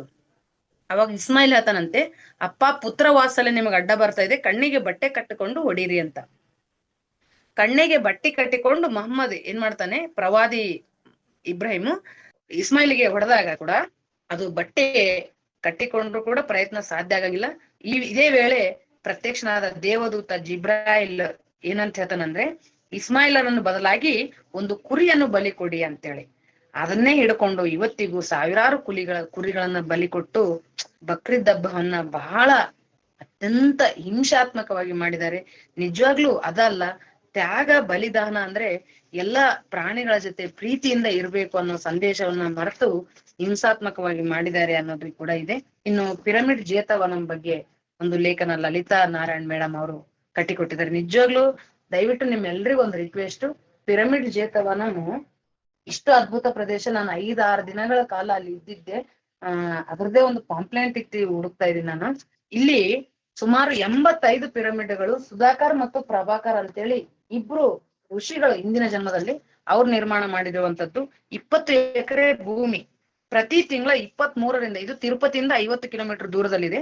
ಪ್ರತಿ ತಿಂಗಳ 23ರಿಂದ 29ರವರೆಗೆ ಮೌನ ಧ್ಯಾನ ಇರುತ್ತೆ. ಅಮಾವಾಸ್ಯ ದಿನ ಅಖಂಡ ಧ್ಯಾನ ಇರುತ್ತೆ. ಅಲ್ಲಿ ಕ್ರಿಸ್ಟಲ್ ಪಿರಮಿಡ್ ಅಂತ ಇದೆ, ಹಲವಾರು ಪಿರಮಿಡ್ಗಳು, ರಮಣಾಶ್ರಮ ಅಂತಿದೆ. ಹೀಗೆ ಅವುಗಳಲ್ಲಿ ಆಮೇಲೆ ಉಚಿತ ಊಟ, ಉಚಿತ ವಸತಿ. ಯಾರು ಬೇಕಾದ್ರೂ ಹೋಗೋರಿದ್ರೆ ಅಲ್ಲಿಯ ಸಂಪೂರ್ಣ ಟ್ರೆಕಿಂಗ್ ಹೋಗ್ಬೋದು. ದೊಡ್ಡ ಬೆಟ್ಟ ಇದೆ. ಕಂಪ್ಲೀಟ್ ನೇಚರ್ ನಲ್ಲಿ ಇರುವಂತ ಪರಿಸರ, ಅದು ಫುಲ್ಲು ನೇಚರ್. ಈ ತರ ಅಡಿಗೆ ಮನೆಯೂ ಪಿರಮಿಡ್, ನಾವು ಉಳ್ಕೊಳ್ಳೋ ರೂಮ್ಗಳು ಪಿರಮಿಡ್ ಶೇಪ್ ನಲ್ಲೇ ಇರ್ತವೆ. ಮತ್ತೆ ನಾವು ಊಟದ ಮಾಡುವ ಹಾಲು ಪ್ರತಿಯೊಂದು ಪಿರಮಿಡ್ ಶೇಪ್ ನಲ್ಲಿ. 85 ಗೋಶಾಲೆಗಳು ಪಿರಮಿಡ್. ಆದ್ರಿಂದ ಯಾರಾದ್ರೂ ಭಾಗವಹಿಸಲಿದ್ರೆ ಅವರಿಗೆ ನಂಬರ್ ಕೊಡ್ತೀವಿ ನಾವು. ಅಲ್ಲಿ ಪ್ರಭಾಕರ್ ಸರ್ದು, ನಮ್ಮ ಗಂಗಾವತಿಯಿಂದ ಕಳೆದ ಬಾರಿನೂ ಭಾಗವಹಿಸಿದ್ರು, ಈ ಬಾರಿನೂ 8-10 ಜನ ಹೋಗಿದ್ದಾರೆ, 23ರಿಂದ 29. ಆದ್ರಿಂದ ನೀವು ಕೂಡ ಯಾರಾದ್ರೂ ಭಾಗವಹಿಸಲಿದ್ರೆ 9652350880 ದಯವಿಟ್ಟು ಈ ನಂಬರ್ ಪ್ರಭಾಕರ್ ಸರ್ ಅವ್ರು ಸಂಪರ್ಕಿಸಿದ್ರೆ ಅದೇ ಟೈಮಿಗೆ ಹೋಗ್ಬೇಕಂತಿಲ್ಲ, ನೀವು ಯಾವಾಗಾದ್ರೂ ಹೋಗಿ ಅಲ್ಲಿ ಇದ್ದು ಬರ್ಬೋದು. ಆ ಪಿರಮಿಡ್ ನಲ್ಲಿ ಯಾರಿಗಾದ್ರೂ ತೀವ್ರ ಅನಾರೋಗ್ಯ ಇದ್ರೆ ಅಲ್ಲೇ ಇದ್ದು ಸಾಧನೆ ಮಾಡ್ಬೋದು. ಮುಖ್ಯವಾಗಿ ಅಲ್ಲೇ ಇದ್ದು 8 ದಿನ 10 ದಿನ ಇದ್ದು ಸಾಧನೆ ಮಾಡ್ಬೋದು. ಇನ್ನು ವೇಣುಗೋಪಾಲ್ ಸರ್ ಅವರು ನಿಧನರಾಗಿದ್ದಕ್ಕೆ ಧ್ಯಾನ ಕಸ್ತೂರಿ ಕೂಡ ಅವರಿಗೆ ಶ್ರದ್ಧಾಂಜಲಿಯನ್ನ ಸಲ್ಲಿಸಿದೆ. ಆಮೇಲೆ ಗೌರಿಬಿದನೂರಿನಲ್ಲಿ ಕೂಡ ಈ ಒಂದು 41 ದಿನಗಳ ಕಾಲ ಸಸ್ಯಾಹಾರ ಮೇಳ ಮಾಡಿದ್ದಾರೆ ಅದ್ಭುತವಾಗಿ. ಇನ್ನು ಬುದ್ಧ ಪೂರ್ಣಿಮೆಯಲ್ಲಿ ಪ್ರತಿ ಸೆಷನ್ದು ಫೋಟೋ ಸಮೇತ ವರದಿಯನ್ನ ಕೊಡಲಾಗಿದೆ. ಎಷ್ಟು ಈ ಬಾರಿ ಏನ್ ಮಾಡಿದ್ರು, 4-5 ವಲಯಗಳಾಗಿ, ಬೆಳಗಾಂ ವಲಯ, ಬಳ್ಳಾರಿ ವಲಯ, ಈ ರೀತಿ ಮೈಸೂರು ವಲಯ, ಬೆಂಗಳೂರು ವಲಯಗಳು ಅಂತ ಮಾಡಿ ಒಂದೊಂದು ವಲಯಕ್ಕೂ ಒಂದೊಂದು ಪ್ಯಾನಲ್ ಚರ್ಚೆ ಅಂತ ಮಾಡಿದ್ರು. ಪ್ರತಿಯೊಂದು ಪ್ಯಾನಲ್ ಚರ್ಚಿನಲ್ಲಿ ಯಾರು ಭಾಗವಹಿಸಿದ್ರು, ಎಷ್ಟು ವಿಷಯಗಳನ್ನ ಮಂಡಿಸಿದ್ರು ಅನ್ನೋದನ್ನ ತುಂಬಾ ವರದಿಯನ್ನ ಬಹಳಷ್ಟು ಕಷ್ಟಪಟ್ಟು ತಯಾರು ಮಾಡಿದ್ದಾರೆ.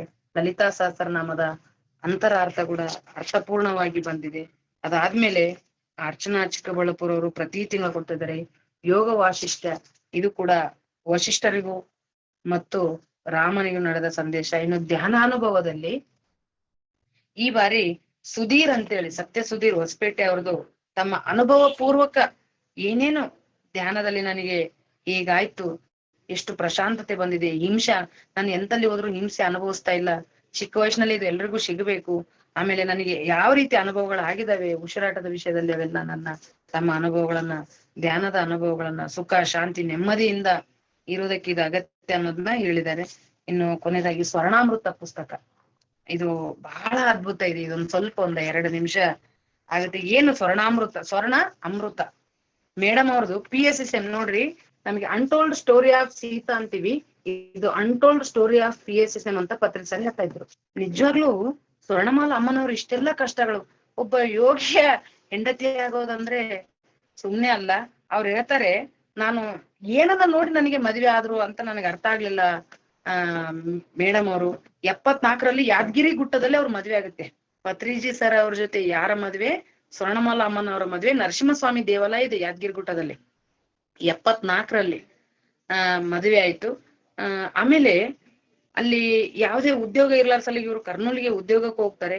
ಆಕ್ಚುಲಿ ಅವ್ರ ತವ್ರ ಮನೆಯಲ್ಲಿ ಬಹಳ ಆರಾಮಾಗಿ ಬೆಳೆದವ್ರು ಇವ್ರು, ಸುಕುಮಾರಿಯಾಗಿ ಬೆಳೆದವ್ರು ಇವ್ರು.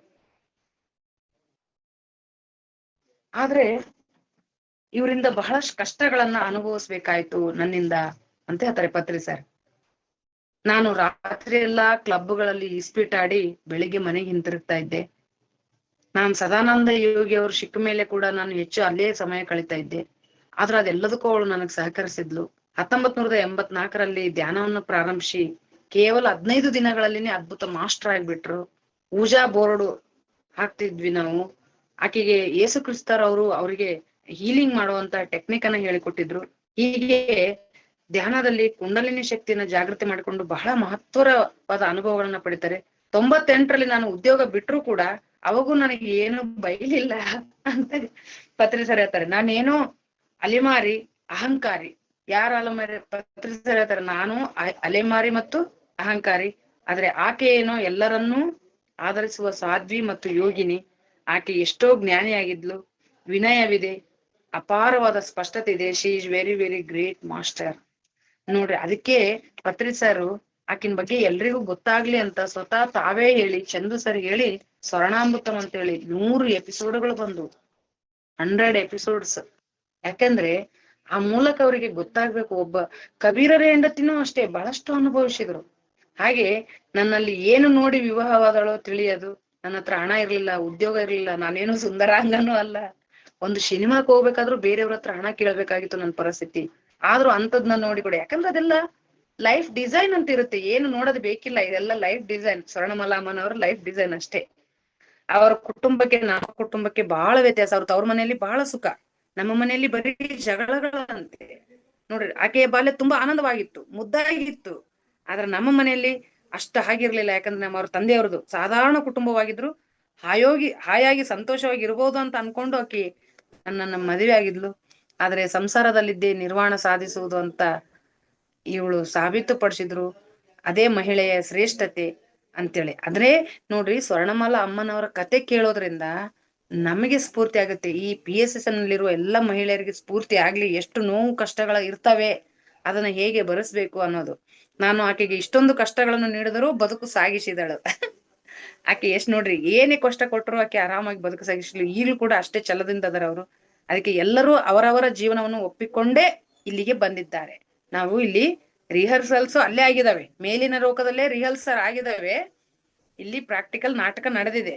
ಅದಕ್ಕೆ PSSM ನ ಧ್ಯಾನ ಮಹಾಭಾರತ ಅಂತಿದೆ ಅನ್ನೋದು. PSSM ಅನ್ನೋದು ಧ್ಯಾನ ಮಹಾಭಾರತ. ನಮ್ಮ ಹತ್ರನು ಎಷ್ಟೋ ಅನ್ಟೋಲ್ಡ್ ಸ್ಟೋರಿಗಳದಾವೆ. ನಾವು ಕೂಡ ಇಲ್ಲಿ ಈ ಸ್ಟೋರಿ ಅಷ್ಟೇ ಹೇಳ್ತಾ ಇದೀವಿ. ನಮ್ಮ ಹಿಂದೆನು ಅನ್ಟೋಲ್ಡ್ ಸ್ಟೋರಿಗಳಿದಾವೆ. ಅದಕ್ಕೆ ಇದನ್ನ ನಾವು ಯಾಕೆ ಅರ್ಥ ಮಾಡ್ಕೋಬೇಕು ಅಂದ್ರೆ, ಧ್ಯಾನಕ್ಕೆ ಬಂದವ್ರಿಗೆ ಮೇಲಿನ ನೋಟದಲ್ಲಿ ಇರುವಂತಲ್ಲ ಬಹಳಷ್ಟು ಚಾಲೆಂಜ್ಗಳು ಬರ್ತವೆ. ಆ ಚಾಲೆಂಜ್ಗಳನ್ನ ಒಪ್ಪಿಕೊಂಡು ನಾವು ಮತ್ತೆ ಪ್ರತಿ ಹಂತದಲ್ಲಿ ನಾವ್ ಇದನ್ನ ಮುಂದೆ ಹೋಗ್ಬೇಕು. ಅದಕ್ಕೆ everybody is special, at the same time everybody is ordinary. ನಾವು ಸಾಮಾನ್ಯರು ಹೌದು, ಅಸಾಮಾನ್ಯರು ಹೌದು, ನಾವು ಸಾಹಸಿಗಳು ಹೌದು ಅಂತ ಇಲ್ಲಿ ಅದ್ಭುತವಾಗಿ ಸ್ವರ್ಣಾಮೃತದ ಬಗ್ಗೆ ಇನ್ನು ಮುಂದೆ ಕೂಡ ಹೀಗೆ ಬರ್ತದೆ. ಒಬ್ಬ ಟೀ ಅಂಗಡಿಯ ಇಟ್ಟುಕೊಂಡು ಈ ದೇಶದ ಪ್ರಧಾನಿ ಆಗಿದ್ದಾರೆ ಮೋದಿ.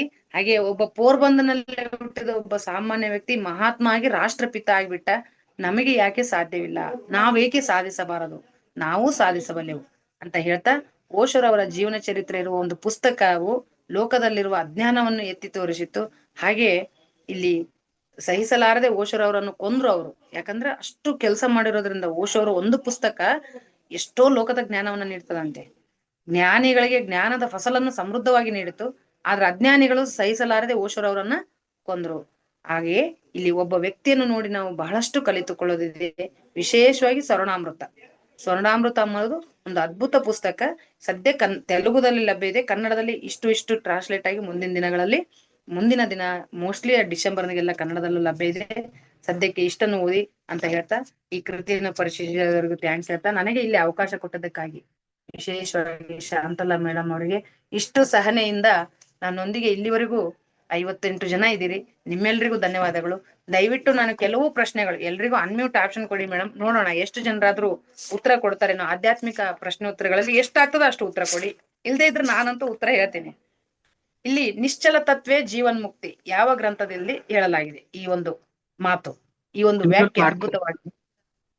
ನಿಶ್ಚಲ ತತ್ವೇ ಜೀವನ್ ಮುಕ್ತಿ ಯಾವ ಗ್ರಂಥದಲ್ಲಿ ಬರಲಾಗಿದೆ? ಇದು ಹೇಳ್ಬಲ್ರ ಯಾರಾದ್ರೂ? ನಿಶ್ಚಲ ತತ್ವೇ ಜೀವನ್ ಮುಕ್ತಿ, ಇದು ಭಜನ್ ಗೋವಿಂದಂ ಆದಿಶಂಕರಾಚಾರ್ಯರ ಪುಸ್ತಕದಲ್ಲಿ ಬಂದಿರುವಂತದ್ದು. ಸತ್ಸಂಗ ಎಂದರೇನು? ಸತ್ಸಂಗ ಬಹಳ ಸಿಂಪಲ್. ಸತ್ಸಂಗ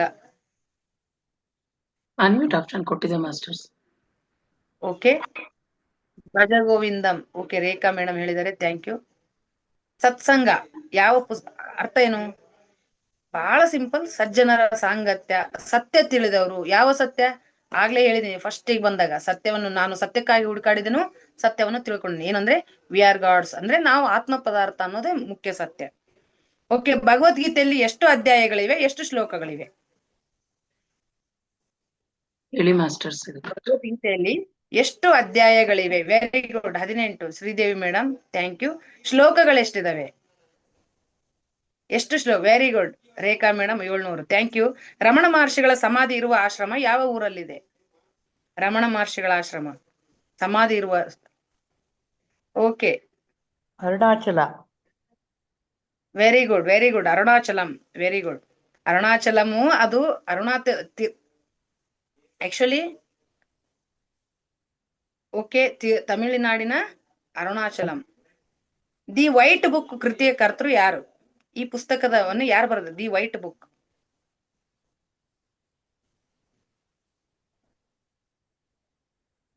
ದಿ ವೈಟ್ ಬುಕ್ ರಾಮ್ತಾ ಅವ್ರದ್ದು. ಇದು ಪುಸ್ತಕ ರಾಮ್ತಾನವ್ರು. ಪತ್ರಿಜಿ ಅವ್ರ ಅಣ್ಣನವ್ರ ಹೆಸರು? ಅಲ್ಲ, ಒಂದ್ ಸೆಕೆಂಡ್ ಮಾಸ್ಟರ್ಸ್ ಅನ್ಮ್ಯೂಟ್ ಮಾಡ್ಕೋಬಹುದು. ಇಲ್ಲಿ ಚಾಟ್ ಅಲ್ಲಿ ಟೈಪ್ ಮಾಡಿದ್ರೆ ಲೇಟ್ ಆಗುತ್ತೆ. ಅನ್ಮ್ಯೂಟ್ ಮಾಡ್ಕೊಂಡು ಹೇಳಿ. ಪತ್ರಿಜಿ ಅವರ ಅಣ್ಣನ ಹೆಸರೇನು ಮತ್ತು ಅವರ ತಮ್ಮನ ಹೆಸರೇನು?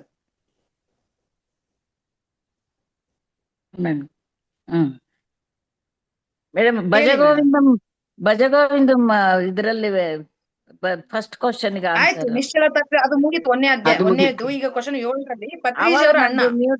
Mute we are not allowed to unmute madam. ಬರ್ತಿದೆ, ಚೆಕ್ ಮಾಡಿ. ಆಗ್ತಾ ಇದೆ, ಇವಾಗ ಆಗ್ತಿದೆ, ಅವಾಗಿಂದ ಆಗ್ಲಿಲ್ಲ. ಓಕೆ, ಹೇಳಿ. ಪತ್ರಿಜಿ ಅವರ ಅಣ್ಣನ ಹೆಸರು? ಪತ್ರಿಜಿ ಅವರ ತಮ್ಮನ ಹೆಸರು? ಅಣ್ಣನ ಹೆಸರು ಅರವಿಂದ, ತಮ್ಮನ ಹೆಸರು now it is working. Okay, ತಮ್ಮನ ಹೆಸರು ವೇಣು ವಿನೋದ. ಆಧ್ಯಾತ್ಮಿಕ ಶಾಸ್ತ್ರದ 6 ಸಿದ್ಧಾಂತಗಳು ಯಾವ್ಯಾವು? ಆಧ್ಯಾತ್ಮಿಕ ಶಾಸ್ತ್ರದ 6 ಸಿದ್ಧಾಂತಗಳು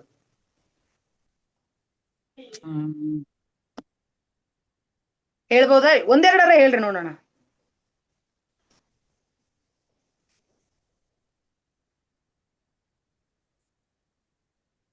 ಆಧ್ಯಾತ್ಮಿಕ ಶಾಸ್ತ್ರದ 6 ಸಿದ್ಧಾಂತಗಳಂದ್ರೆ ಆತ್ಮ ಸಿದ್ಧಾಂತ, ಕರ್ಮ ಸಿದ್ಧಾಂತ, ಪುನರ್ಜನ್ಮ ಸಿದ್ಧಾಂತ, ಪುರೋಗಮನ ಸಿದ್ಧಾಂತ ಅನೇಕ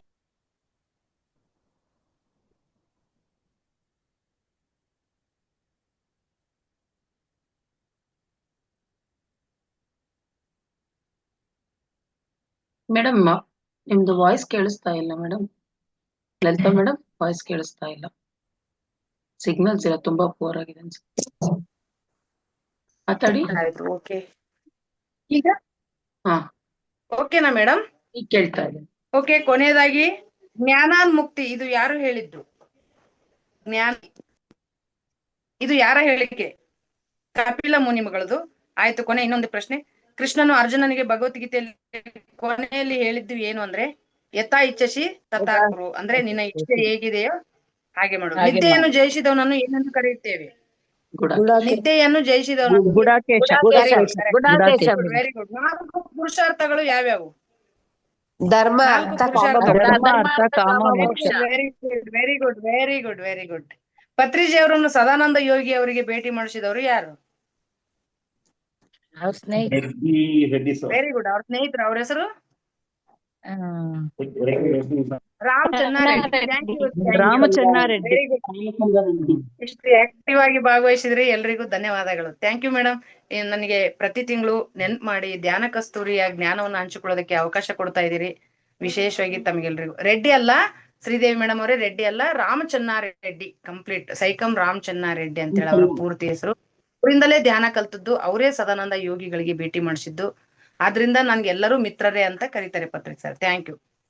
ಎಲ್ರಿಗೂ ಭಾಗವಹಿಸಿದ ಎಲ್ಲ ಪ್ರೀತಿಪೂರ್ವಕ ಧನ್ಯವಾದಗಳು. Thank you madam. Thank you madam. ತುಂಬಾ ಚೆನ್ನಾಗಿ ನಾವು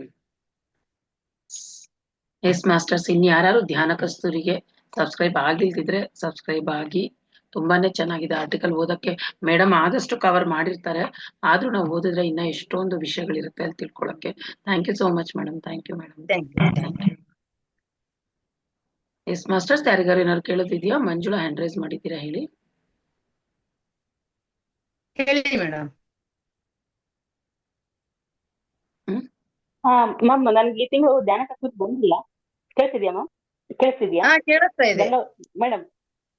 ಹೇಳ್ರಿ ಮೇಡಮ್. ನನಗೆ ಧ್ಯಾನ ಕಸ್ತೂರಿ ಬಂದಿಲ್ಲ. ಮೇ ತಿಂಗಳಲ್ಲಿ ಅಮೌಂಟ್ ಹಾಕಿದ್ದು, ಮತ್ತೆ ಈ ತಿಂಗಳಿಗೆ ಬರಲ್ವಾ ಅದು? ಮೇ ತಿಂಗಳಿಗೆ ಹಾಕಿದ್ರೆ ಏಪ್ರಿಲ್ಗೆ ಮುಗಿತ್, ಮೇಗೆ ಮುಗಿತು. ಯಾವ ಮೇ ತಿಂಗಳಲ್ಲಿ ಹಾಕಿದಿರಿ? ಬುದ್ಧ ಪೂರ್ಣಿಮೆಲೆ ಅಲ್ಲಿ ನಿಮ್ ಹತ್ರನೇ ಕಟ್ಟಿದ್ದೆ ಅಲ್ಲಿಗೆ ನಾನು. ಮುಗಿತಲ್ಲ ಮೇಡಮ್? ಅಲ್ಲ ಅಲ್ಲ, ಇಲ್ಲ ಮೇಡಮ್, 2025 ಅಲ್ಲ, 25 ಅಲ್ಲ, 24 ಅಲ್ಲ, ಇಲ್ಲ 24 ಅಲ್ಲಿ ಹಂಗ ಮುಗ್ದೋಗಿದ. ಚಂದದಾರಿಕೆ ಮುಗಿದಿದೆ ಮತ್ತೆ ಆಗಿ ಮೇಡಮ್. ಈಗಂತೂ ರಿಜಿಸ್ಟರ್ ಅಂದ್ರೆ ನಾನು ಇವಾಗ ರಿಜಿಸ್ಟರ್ ಈ ತಿಂಗಳು ನಮಗೆ ಬರಂಗ್ ಮಾಡ್ತೀರಾ? ಇವಾಗ ಅಮೌಂಟ್ ಹಾಕಿ ರಿನ್ಯೂವಲ್ ಮಾಡ್ಬೇಕು. ಈಗಾಗಲೇ ಈ ತಿಂಗಳದು ಪೋಸ್ಟ್ ಆಗಿದೆ. ಹೌದಾ? ಈಗ ಬೇಕು ಅಂದ್ರೆ ಒಂದು ಪ್ರತಿನ ನಾನು ಪ್ರತ್ಯೇಕವಾಗಿ ಕಳಿಸ್ತೀನಿ ಮೇಡಮ್. ನನ್ನ ನಂಬರ್ ಇದೇನತ್ತೆ ಅಂತ. ನನ್ನ ಹತ್ರ ಇದೆ ಮ್ಯಾಮ್. ನಾನು ಬುಕ್ ಮೇಡಮ್, ನಾನು ಧ್ಯಾನ ಕಸ್ತೂರಿ ಚಂದ್ರಧಾರ ಆಗ್ಬೇಕಂತ ಹಾಕಿ ಹೇಳ್ರಿ. ನಿಮಗೆ QR ಕೋಡ್ ಕಳಿಸ್ತೀನಿ. ಈಗ ಮೈತ್ರೇಯ ಫೌಂಡೇಶನ್ಗೆ ಅಮೌಂಟ್ ಪೇ ಮಾಡ್ಬೇಕು. ಈಗ 650 ರೂಪಾಯಿ ಆಗಿದೆ. ಓಕೆ ಮ್ಯಾಮ್, ಕಳಿಸ್ತೀನಿ. ಆಕ್ಚುಲಿ ಈ ತಿಂಗಳು ಪೋಸ್ಟ್ ಆಗಿದೆ. ಟ್ರೈ ಮಾಡ್ತೀವಿ ಅಷ್ಟೇ. ಬೇಕಿದ್ರೆ ಮುಂದಿನ ತಿಂಗಳಿಂದ, ಜುಲೈನಿಂದಂತೂ ನಮ್ಗೆ ಗ್ಯಾರಂಟಿ ರಿಜಿಸ್ಟರ್ ಪೋಸ್ಟ್ ನಲ್ಲಿ ಪತ್ರಿಕೆ ಬರುತ್ತೆ. ನಾನು ಮೋಸ್ಟ್ಲಿ ನನಗೆ ಈ ತಿಂಗಳು ಬರ್ಬೋದು ಅನ್ನೋ ಒಂದು ಇದ್ರಲ್ಲಿ ನೆಗ್ಲೆಕ್ಟ್ ಹೆಂಗ್ ಬರುತ್ತೆ ಮೇಡಮ್? ಮೇದಿಂದ ಆಕ್ಚುಲಿ ಮೇದಲ್ಲಿ ಆಗ್ಬಿಟ್ರೆ ಏಪ್ರಿಲ್ಗೆ ಲಾಸ್ಟ್. ನಾವು ಮೇದಲ್ಲೇ ಕೊಟ್ಬಿಟ್ಟಿರ್ತೀವಿ. ಏಪ್ರಿಲ್ಗೆ ಲಾಸ್ಟ್ ಆಗ್ಬೇಕು ಆಕ್ಚುಲಿ. ನಿಮಗೆ ಮೇ ಕೂಡ ಬರಂಗಿಲ್ಲ. ಓಕೆ, 12 ಮಂತ್ಸ್ ಅಲ್ಲ? Okay okay madam. So masters, ಇನ್ಯಾರು ಏನಾರು ಹೇಳ್ತೀರಾ ಅಥವಾ ಏನಾರು ಕೇಳೋದಿದ್ಯಾ? ಎಸ್, ಯಾರು ಇಲ್ಲ ಮೇಡಮ್. Thank you madam.